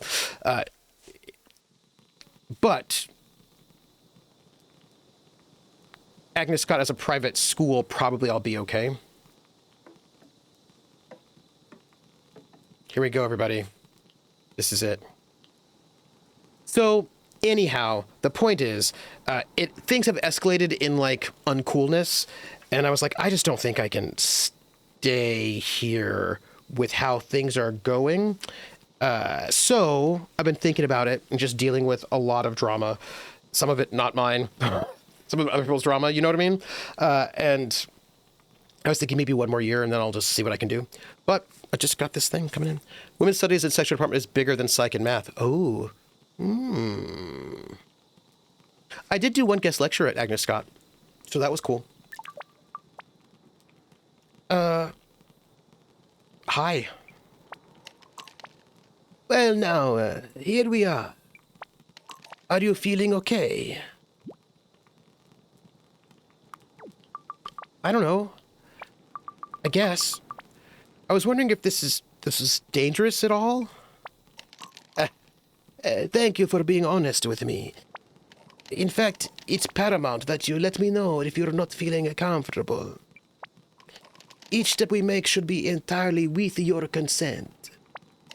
A spirit journey, when guided by a practiced shaman, should feel safe and easy. We will just go a short way. With the help of my guide. Will I see my dad? The spirit world is not a one place. While we can sometimes communicate with the memories of those we have lost, they do not dwell there. First, we will meet my guide. And then we will move through the conscious thoughts towards a wide open plain. At least, that is how it appears to me. Mani always said to her it was a lagoon. Then we can try a few gentle exercises before returning home. Side note, how much do you want to bet that is not what happens? Whenever you play a game that's like, we're going to just take 5 minutes to be a 3-hour tour. I'm ready. Wonderful, huh? The first thing to do is to hang your totem. It will be your link to nature and also nature's link to you. A path and an anchor. I'm going to hang the totem. Dealing with other people's drama is so annoying. Also dealing with badness that people have passed the buck. And people are like, clearly there's some things that have needed to be fixed some time ago, but they're all falling on my lap. And I was like, other people were doing this job before me. How come nobody else noted that this was a problem? And so, like, I'm having to do a lot of fixing up, like, putting out of fires that could have been put out a couple years ago. And I just am noting it, that's all. Prax says, Africana Studies was a minor under Soch Anthro, but they've talked about making it a separate department for years. Aha! I see what you're saying. Never trust a 3-hour tour. I don't. Okay, I just hung my totem. That's really... Prax, that's really interesting. That means it's a new department. That's interesting. You never know. And the entheogen. You never know. Because again, look, here's the other thing too. I specialize in performance in media, but also issues of race, et cetera, et cetera. But there are what we like to call master disciplines. All right. There are many fields that are generally tend to be programs, not departments, interdisciplinary programs, where what that tends to mean is if there's not usually a PhD in that thing, or there are very few, and most people who teach in that thing got their PhDs in other fields, but specialize in that thing, and then they teach in that thing. And like most of the area studies, like Africana studies, American studies, like labor studies, a lot of those things are not, until they get big enough, you often don't get a PhD in them because there are not any PhD programs, at least not yet. It might come down later in the pipeline. So but then people get interest in those fields. So then they hire people to teach in those fields, but nobody has a PhD in that just yet. So they tend to hire people who've specialized in that. But there are always some master disciplines that always tend to like take up that space. And those are English and history. English and history almost always take up all the space. And if they are going for somebody who specializes in this thing but didn't get a PhD in that thing because the PhD doesn't exist yet, it's so often going to be English and history. But like other fields also do those things. Sociology, anthropology, media studies, all sorts of people do those things. Political science. So who knows what they'll say? We will find out if I do it, if I apply. I don't know if I will. I will just point out that I'm giving a keynote speech I'm giving a keynote speech on the 18th. Taxes are due the 15th. And I've been asked to go to a bookstore to do a special talk for a new book that's coming out. Not mine, but somebody else's. So I've got like a couple things that are happening in the next 2 weeks. But maybe I don't have to put out a writing sample or anything just yet. I just have to do like we'll see. So the professor who's currently in charge or started this major is one of my 2 advisors for your senior thesis. Oh, interesting. Interesting. Interesting. We'll talk. Evanescence cap scraping. Now chew it. I will have a thumbnail-sized amount, but you need just a little fingernail. It smells quite sweet.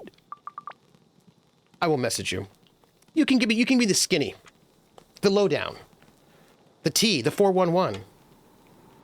And I'll say, Prax, what I'll say to you, Prax, I'll say is, Prax, what's the story, Morning Glory? What's the tale? Nightingale. Have you heard about Hugo and Kim? It's actually surprisingly tasty. For that reason, you must be very careful to consume just a small amount. I will clarify. How long should I chew it? Chew for as long as you want. Just like a little piece of a spiritual chewing gum. What's the buzz? Tell me what's happening. But it is safe to swallow. Okay. If we stopped now, you would just feel sleepy and have pleasant, vivid dreams. We can proceed, but it is up to you.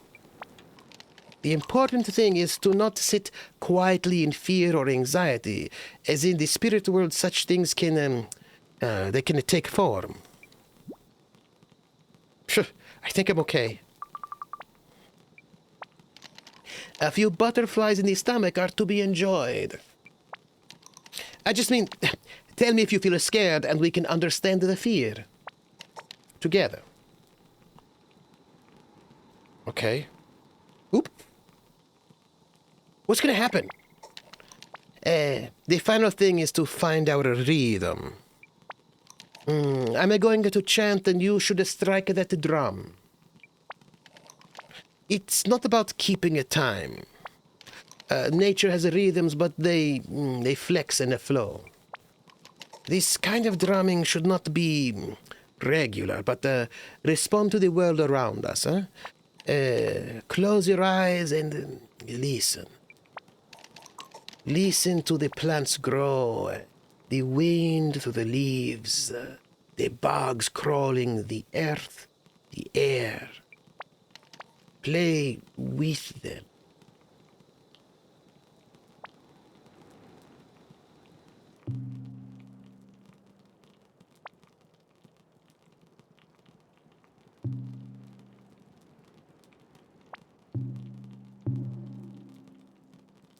Oh, this is me. When I... Oh.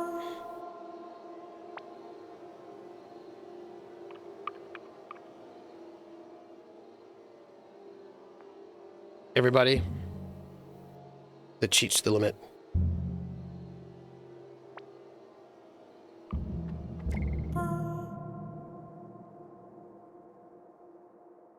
Grandpa? Grandpa? What? Where are we? Where are we? Is this our conscious mind?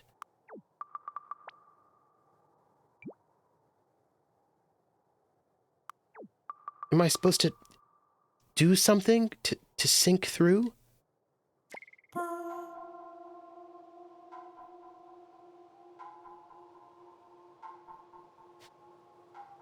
Okami says, so big news, the Blackwater D&D AP channel is doing a grant mentorship program to help those in the AP space put on an 8-episode podcast. I've sent in the application and a pitch deck to do a season's oath as an immersive audio podcast. I'm very excited as it is a $3,500 grant, which I can use to pay my cast, artists, editors, crew. That's great. And I know that you're like, that season, that Wanderhome is like really, really core to your heart. So that's exciting. I cross my fingers for you, or, as they say in German, I press my thumbs for you. Ich drück die Daumen für dich. Good luck. Whew. What is this place?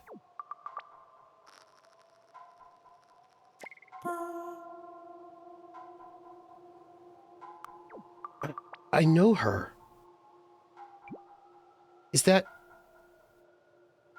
Is that you?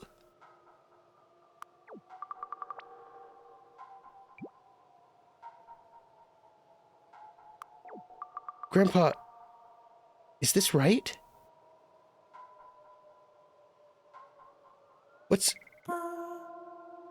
That's you. Oh no. Is that their kids? I don't want to see this. We have to leave. I don't like it. Thank you, Trooper. I'm very excited to get an upgrade to my audio equipment and return to podcasting games. Oh, nice. What we get equipment-wise? So this looks bad.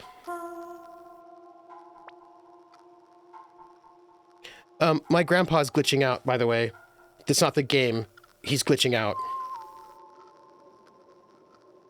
Uh-oh. Okay. Okay. Okay. All right.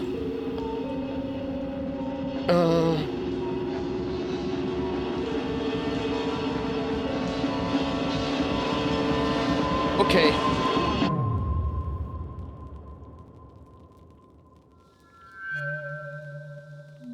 Oh.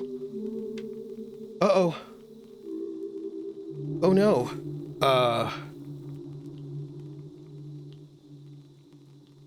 Oh, he's dead. Oh, he's dead. Oh, she stayed there all night. She didn't leave. Oh no. Oh no.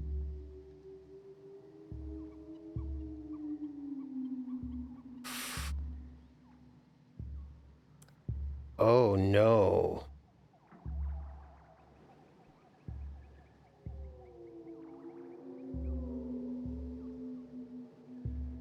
Kai. Kai. Let go. It's okay.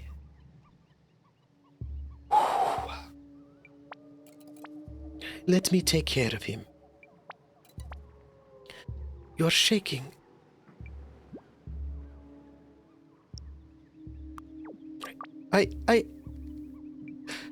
She was gonna say I couldn't stop it. Shh. He's breathing. He's not. Look, he's still alive. What happened? Oh, okay.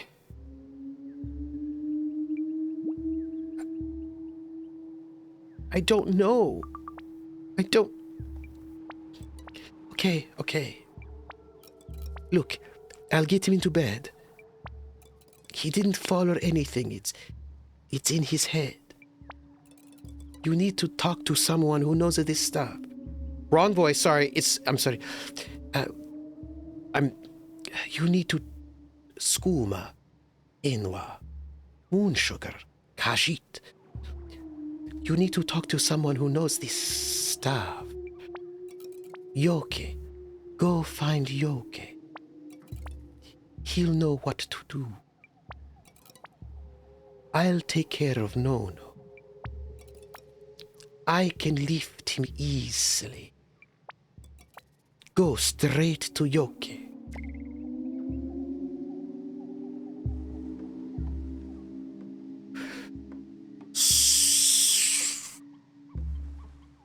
So,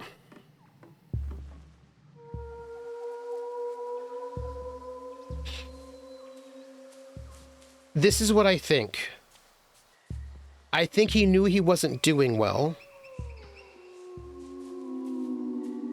This is the piece the garden we built, by the way. Wow, I would have answered your question sooner, but this game really took a turn. Yeah. I think what happened is that he was dying and he wanted to take me into the spirit realm and teach me that one last thing before, but he's not dead yet, so okay.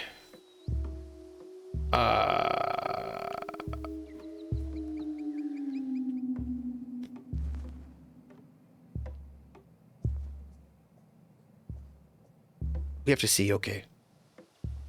We should probably just go, like, fast. The music is very intense, everyone.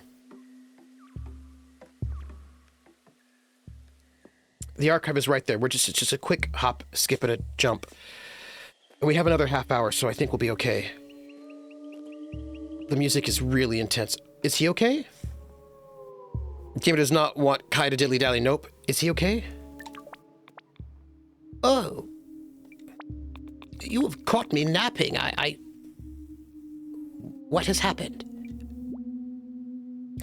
I'll tell him the facts. Grandpa, I don't even know. We did the ritual or whatever, but it got stuck, and there were these terrible images, and it was like he was broken. Then Mui found us. Are you telling me he's not dead? Well, then what? I don't know. I think she should say it made everything worse. It's all worse than how he was when I got here. Oh, my dear girl. Whatever has happened, it's not worse.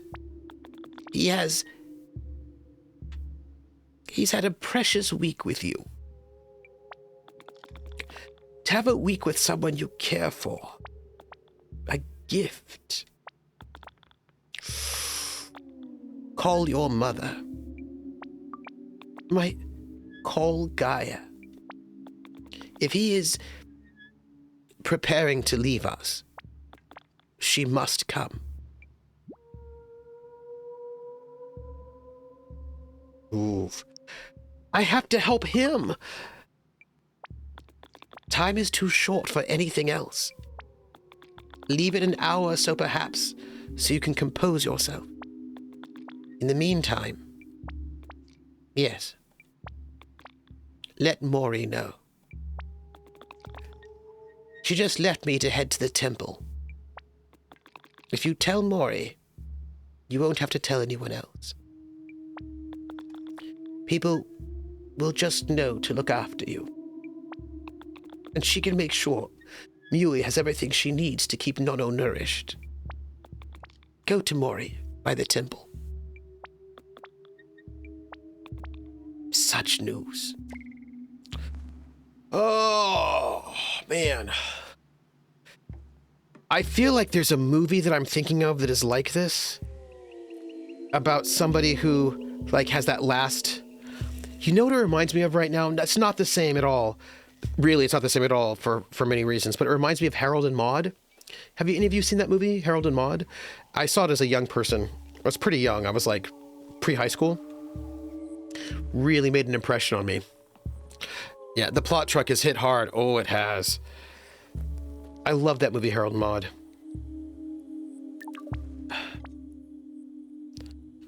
Oh, hello, love. I finally got time to do... Mori! What's wrong? It's Grandpa.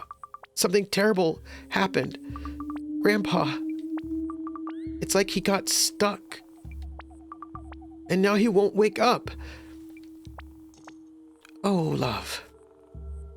Yeah, Harold Maude is the May December Romance, but the kid is very performatively suicidal, I guess, and she is in love with life, right? He's a very mopey young man, where he sees no purpose in living, and she is quite old, but she sees the beauty in life and the joy it can have, and, like, you know. Oh no. Harold Maude was very popular among goth things I hung out with in the 90s. It was popular with me in the 80s. Who's with him now? Miu? Well, don't you fret. She's got a good head on her shoulders. I'll make sure she has what she needs to care for it. And that no one bothers you today. What should I do? What should I do? All you can do right now is look after yourself. We'll do the rest. Once, when I was grieving, Nonno taught me a song. Said it helped him after Dora fled.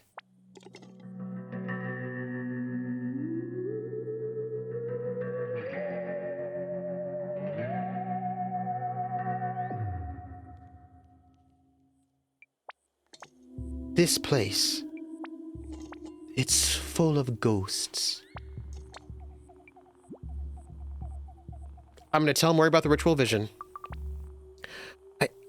I think I saw RD when it all went wrong. It was like a vision, made up of everything Grandpa ever felt bad about. I saw RD. He was so scary. Their house was on fire. Maury, it was horrible.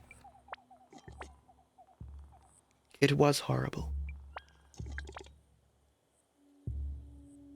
We never really recovered. Nonno certainly didn't. I'm so sorry we brought our troubles onto you. I'll be honest. It's not your fault. It's not his fault either. That song. 7 songs. I'm sorry, love? 7 songs. Sorry, nothing. Thank you. Take care of yourself, love. The kindness this community is showing is so comforting. Yeah, but also they do a lot of trauma dumping on teens. Chapter 7, Bloom.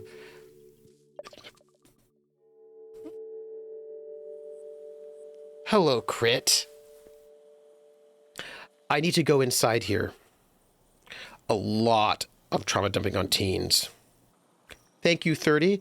So all of the songs have been planted except for this one over here. The last garden. Crit, it's so good to see you. You missed my show and tell, though. Look at this. Should I pray? I don't really know how. A flower for the fung.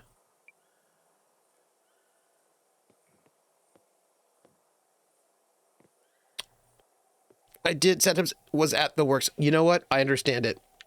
And I don't even blame you. Better at the works than being given the work over. You don't be given the wakes. Better be at the wakes than be given the wakes. You could, it's true. So what is this? This is it. We want to plant spooky seeds, I think.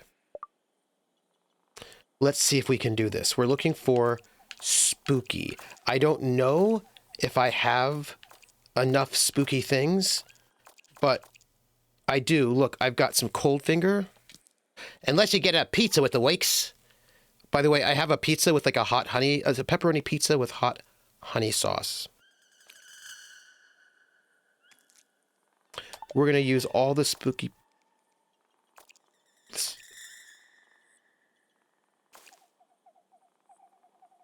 Hot honey pizza, it's hot honey pepperoni pizza, so good. I would like you to know that we are currently building a spooky garden.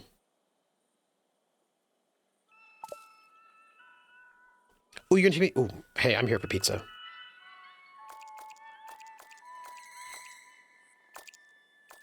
We're creating spooky. Here we go.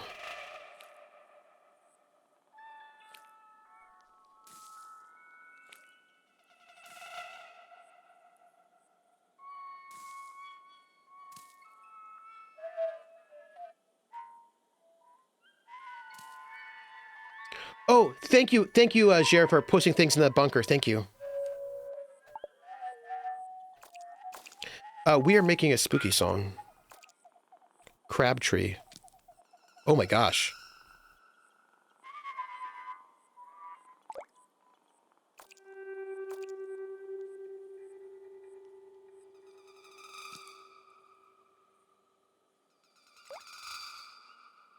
Ghost train.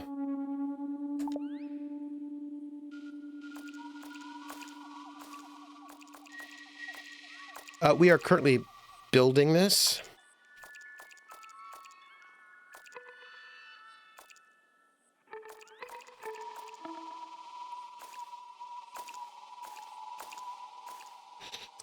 Let's see.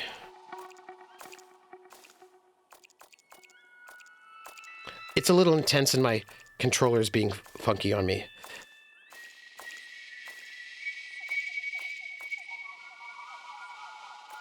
Let's see if we have enough. There, proto-egg.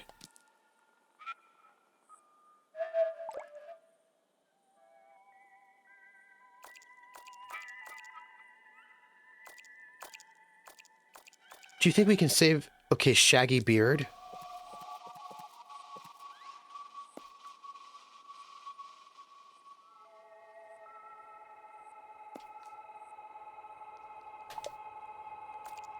Silver cup, another spooky. We do have a pretty good number of spooky things, so that's good.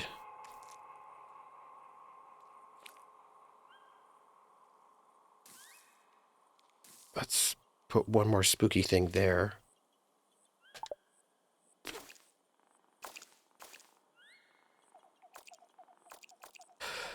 And then we're going to have to... I'm having feelings. I think that's it. Okay, so now we're going to grow spooky.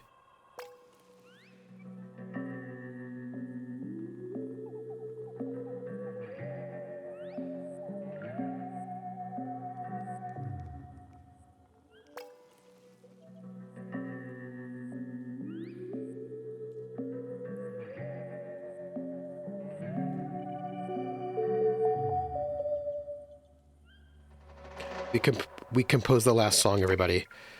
I'm going to do this one more time.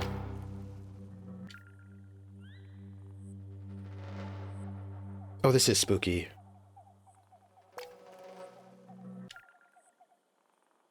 I think I might have grown them all.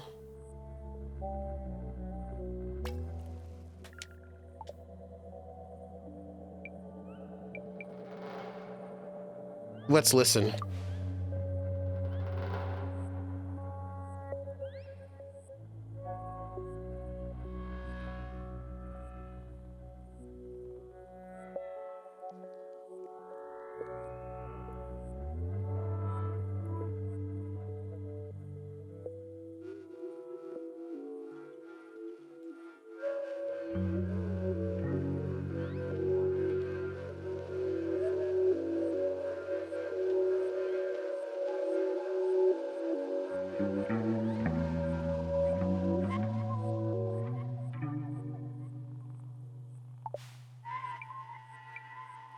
Let's go tend our plants, shall we?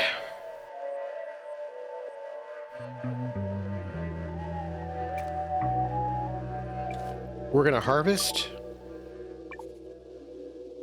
all that we can.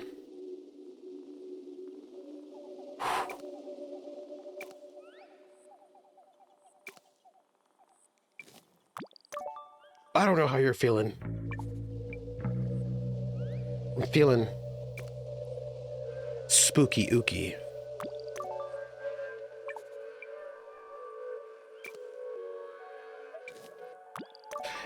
Am I winning? That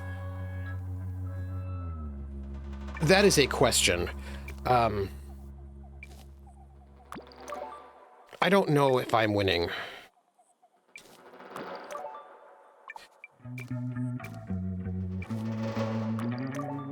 Because we're in spooky season. I think that as a player I'm winning. I think as a character I may not be winning. Come on to my house. Ooh. Find Out Productions. Wait. Find Out Productions. Come on to my house, come on. Come on to my house, come on. Come on to my house, I'm gonna give you candy. Come on to my house, I'm gonna give you everything. Boop a doop a doop boop a doop a doop boop a doop a doop boop a doop a doop. Hey, welcome in. We are playing Mutazione, and we're kind of in an intense spot. Welcome in, Raiders. What have you been doing? And what were you, find out. Sorry, it's kind of spooky right now. You were playing a music, Five Fires, Wizard Styles. What is this game? What is this game? You should tell me, so if it's a music-related game, I should know about it. Oh, a hip-hop TTRPG. Oh. I am going to have to look this up and make a tab. Hey, as always, Imani, how are you? Hello, hello, hello. So you were playing, everybody, I'm going to go and put a link into our Find Out Productions, so that you know, so that you know. We were all playing Graffiti Writers. Oh, nice. By Quinn Murphy of Thought Crime Games. Ooh. Find Out Productions. Do you like it? I'm going to pull up a tab. That's what I do. What do? I pull up tabs. So it's called Five Fires. Five Fires RPG.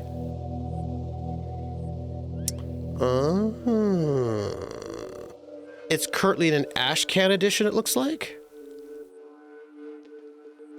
Oh, has it already hit the backer kit?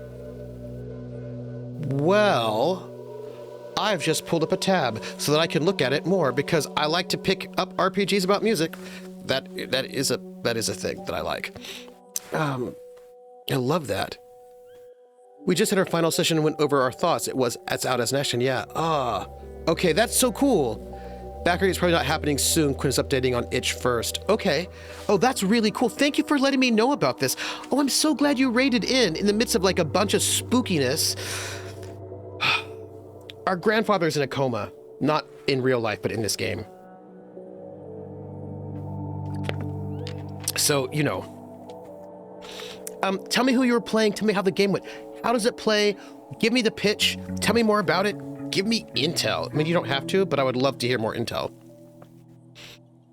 Like, what's the mechanic? Is there like,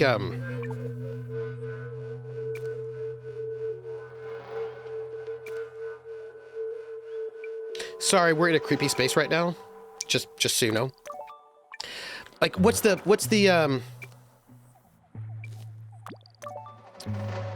killer app? You know, if you know what I mean?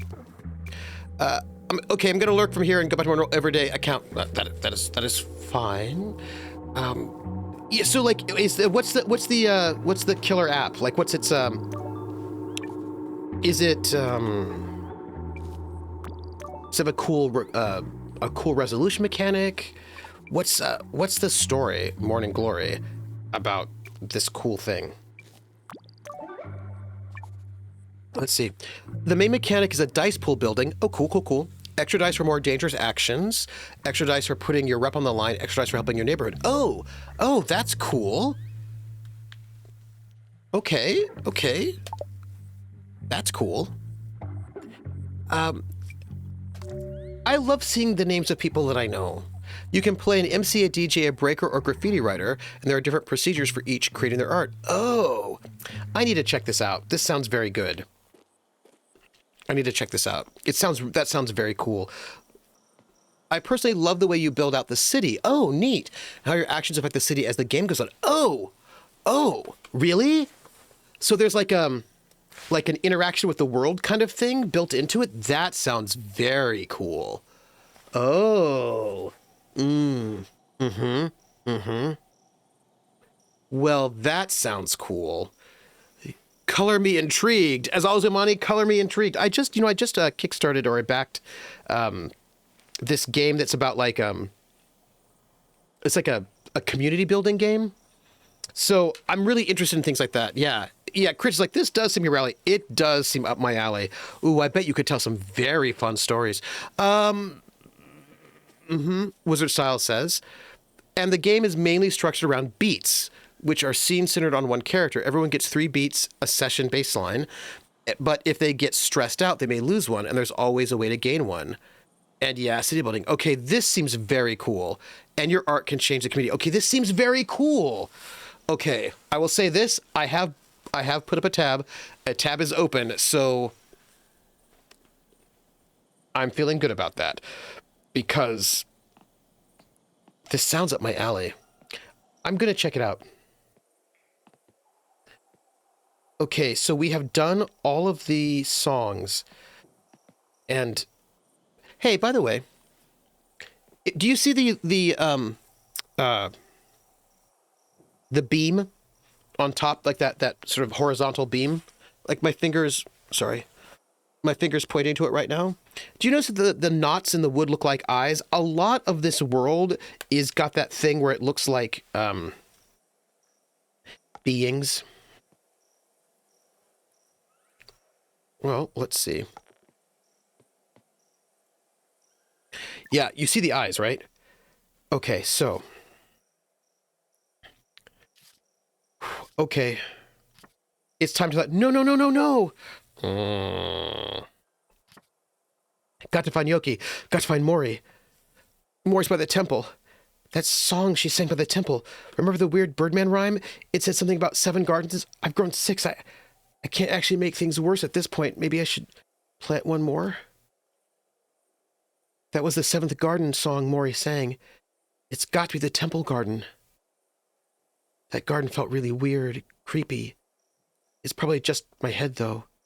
Surprised there's any room in there amongst all this guilt and sadness. Yay, me. I really need to talk to Mum now. I should wait until I finish the garden, then hopefully Mum will be in her office and I can call. Well, apparently it's time for us to call our mom.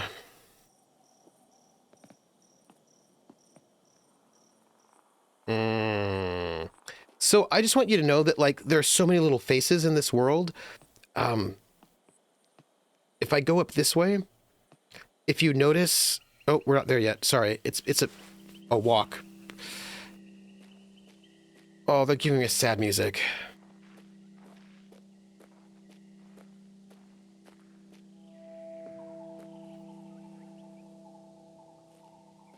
They're giving us sad music.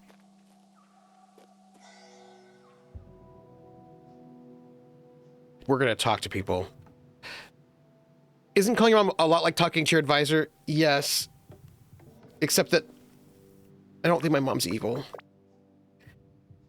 It's so heartbreaking. He did seem to be recovering. But it is often said there's a burst of life before.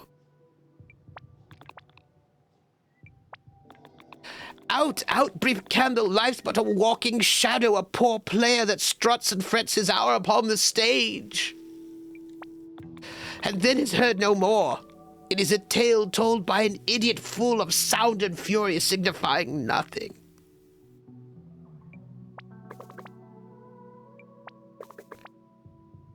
He might still get better. I'm too old for hope. I'm being too gloomy. You be whatever you need to be. I hoped you'd get to meet my little one.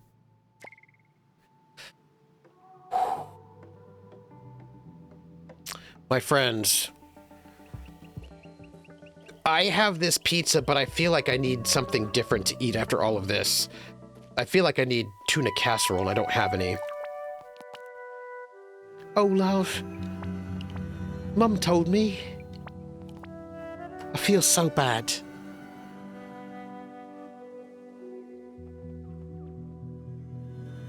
I need to turn down the volume a little bit. I will open up about the vision. Was it my fault? What? No. Of course not. It's just... in the vision... I will top off the scientists. There was this picture of Grandma and Grandpa and all their scientist friends. They all just melted. Then there was this fire, a terrible fire. And Muse, he thinks it's his fault. all her children. And it's like, if I hadn't been here, he wouldn't have had to see any of it. Not so good with the spiritual stuff, but it seems to me that it's not about you. You didn't take him there. You went with him. He took you there. He's stuck in our terrible past. We've all tried to move on, but I suppose he never did. I couldn't get him to move. I couldn't get him to move. He wouldn't move. He helped us so much after Manny died. I wish we'd seen that he needed helping. Thank you, Ten. Zanzibar says, I assume your experience with tuna casserole is like significantly better than mine. Oh, Zanzibar. My mom's tuna casserole recipe is so good. It involves Italian seasoning. So good. So good. First thing I did when I found out I was a stock take. Maybe it sounds a little odd, but counting makes me feel calm. Anyway, I found a few seeds. Not sure if they're any use to you.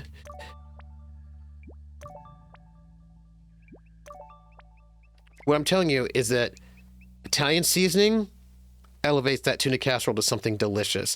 And look, if you see, there's that face. I don't know if you can see it. On the like water tower, there's like a face there. And what's going on over there?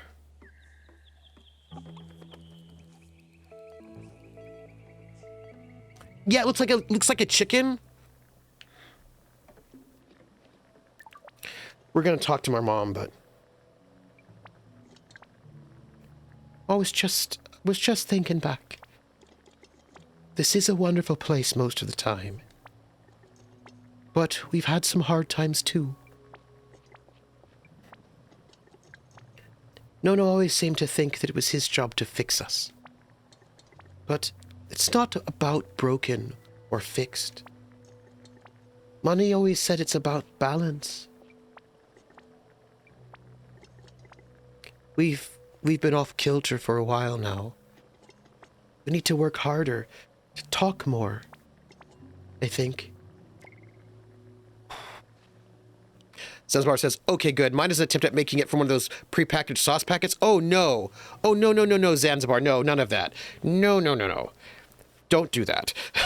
Get 12 ounces of pasta, cook it, put it in a casserole dish.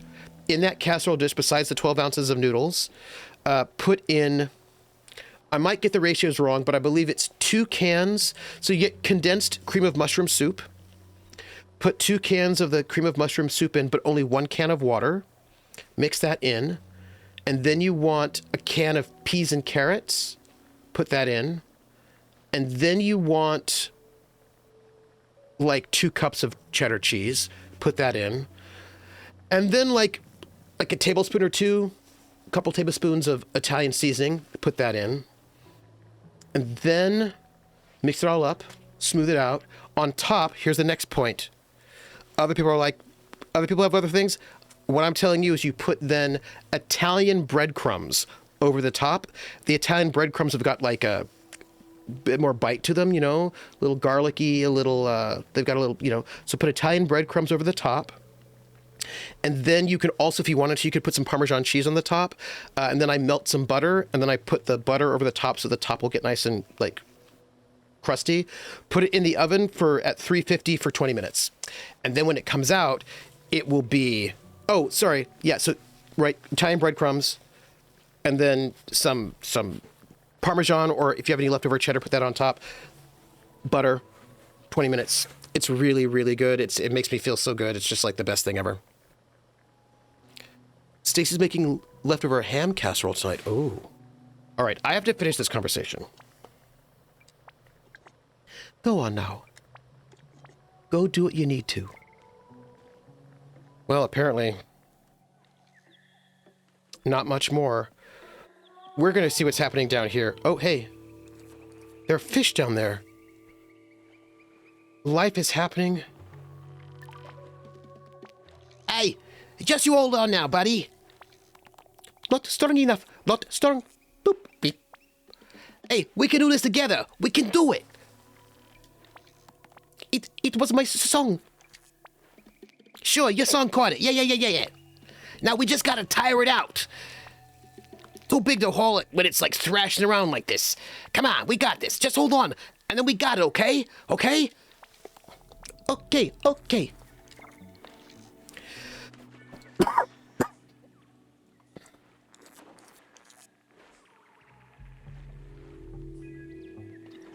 Okay. Italian seasoning. Okay? Italian seasoning. That's what my mom did to make it special and good. Okay. We are going to go and talk to my mom. And that'll end it for today. No. Phone.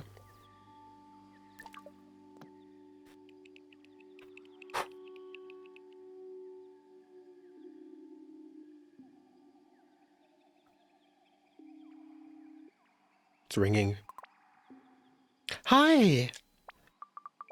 Mom, you've reached Guy's answering machine. No!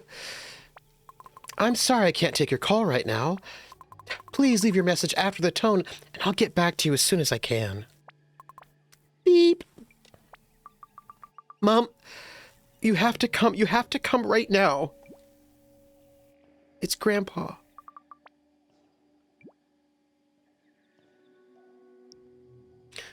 I'm safe. I'm safe, but I think he's...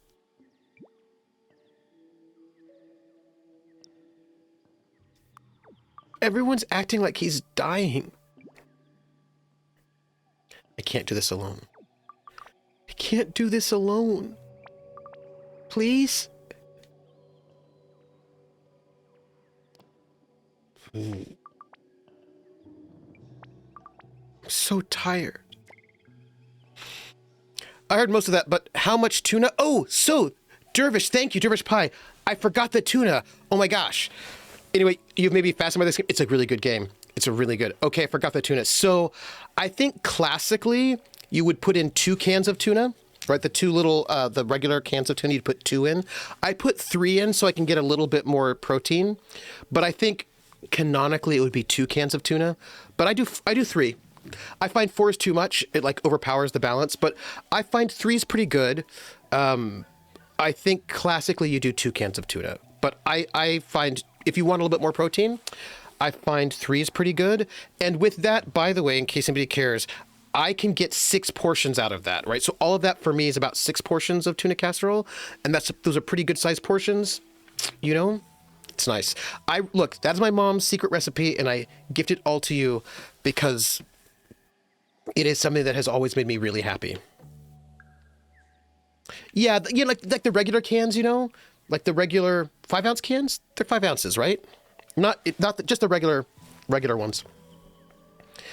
And hey, oh, thank you. I will just say that is when Mom jumps near the end of the story. FYI.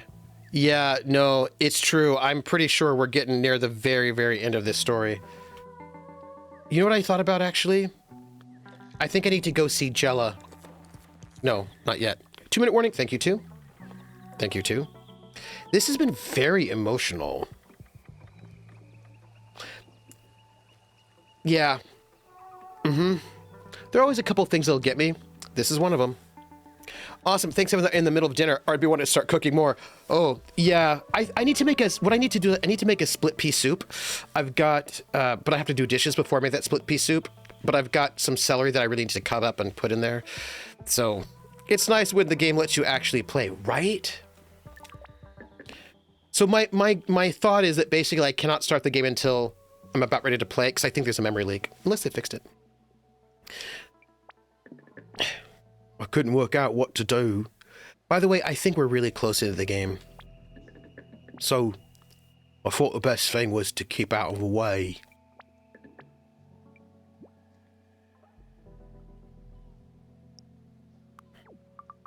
Muse with him. Oh, yeah, of course. Do you want to...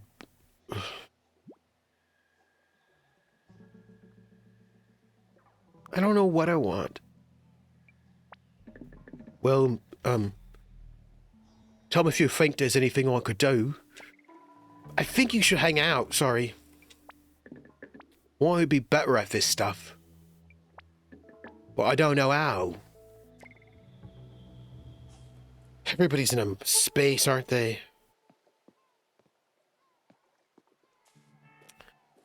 I'm gonna go out to the lighthouse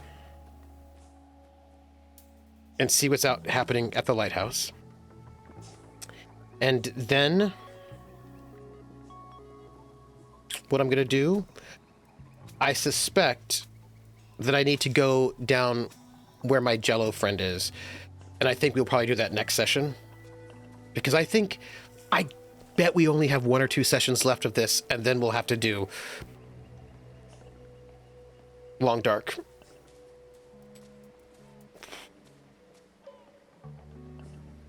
Yeah. There's also Grandpa. But... Oof. Have to. So, I wonder if I can start this split pea soup before Critical Role tonight. I have to wash a lot of dishes. So, I don't know. We will see. We will see. I have to wash a lot of dishes. Okay. Here's what's what. We're going to go down, see what's happening down there. It's just so sad, Princess. Princess? Promise you'll never leave me. I mean, I do have to leave sometimes. I am going to save him up. I just want to get in front of my Jello friend, but I won't talk to him yet. I just meant, no! I don't want to listen to your excuses. Wow, okay. By the way, I'm just going to go down and be in front of my Jello friend, but I'm not going to talk to them. I just want to set myself up for success. It is like in old movies. There's something strange happening. I see. Exactly. In the movies. Not real life. How can a salt smell? Not actually salt. It really smelly stuff. Wakes you right up. And we really know our stinks. I promise you, Majesty, if you go stink out Nonno's house, people will not thank you.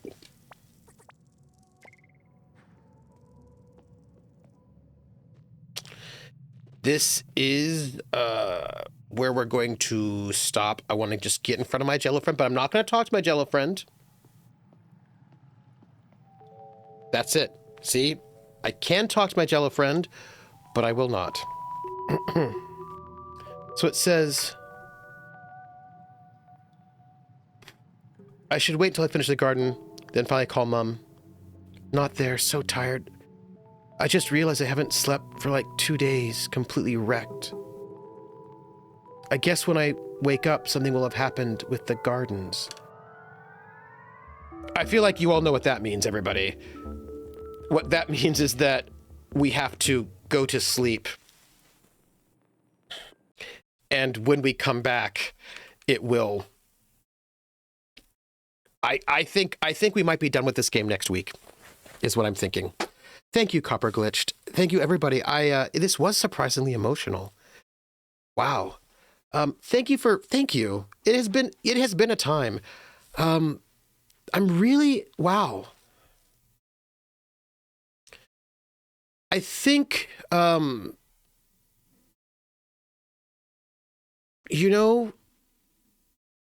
think one of the things that's really hard is when there's something bad happening, you can't stop it.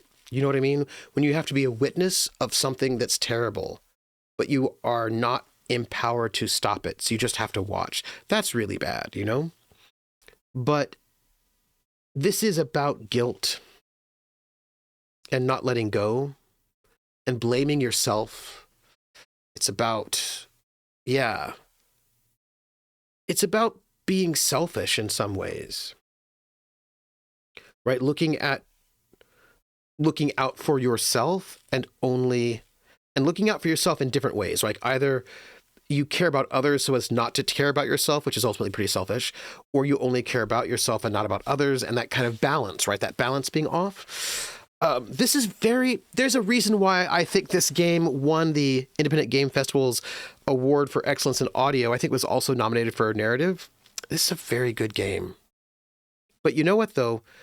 We will play it again next week on Thursday, but let me tell you what's next. Oh, I'm going to think about this. You know what? I think I'll go and wash dishes and then see if I can get that soup started before Critical Role so none of my food goes bad. But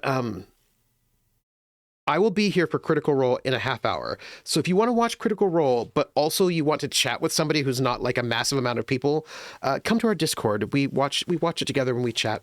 We're pretty chill. And then Friday, which is tomorrow at 7 p.m. Eastern on my channel, is The Gamblers, our Traveler Pirates of Drynex campaign. This should be episode 8. We're nearing the end of the season, surprisingly. We still have like 5 sessions, so that'll be good. But I think they're going to be leaving Borite. They said they're going to want to try to find those Ogma raiders that are hanging out. They know that there's some out there, so they want to try to see if they can get them and attack them before they go, because they don't want to leave and then the Ogma raiders come in and attack everybody, and then they want to go get their reward. We will see what happens. And then Saturday should be my stream of Heaven's Vault. I'm very excited for that, and that's at noon, my time Eastern here for Heaven's Vault.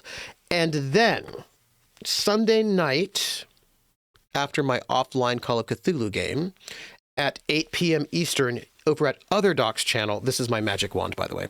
Over on Other Doc's channel, you come and find us for the Lords of Gossamer and Shadow, where we are playing. It's sort of based off of Amber Diceless. It's sort of like a spiritual successor.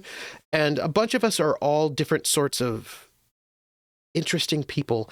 And this week, I believe that Dame Laudine, who is basically the king that was promised, is going to go back to Avalon with me, Merlin Wicht, who's basically Merlin, to go and try to save Avalon at its greatest hour of need with our Orpheus and Robin Hood, our fellow myths, to try to help some people out. So come and see us then.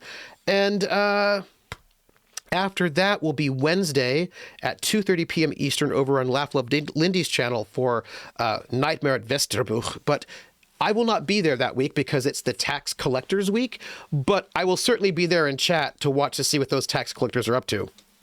So you should join me for that as well. Thank you, everybody. We didn't do a giveaway this week because we got to start late, but we'll try to do a giveaway maybe next Thursday or Saturday. Wow, what an intense game. What an intense game.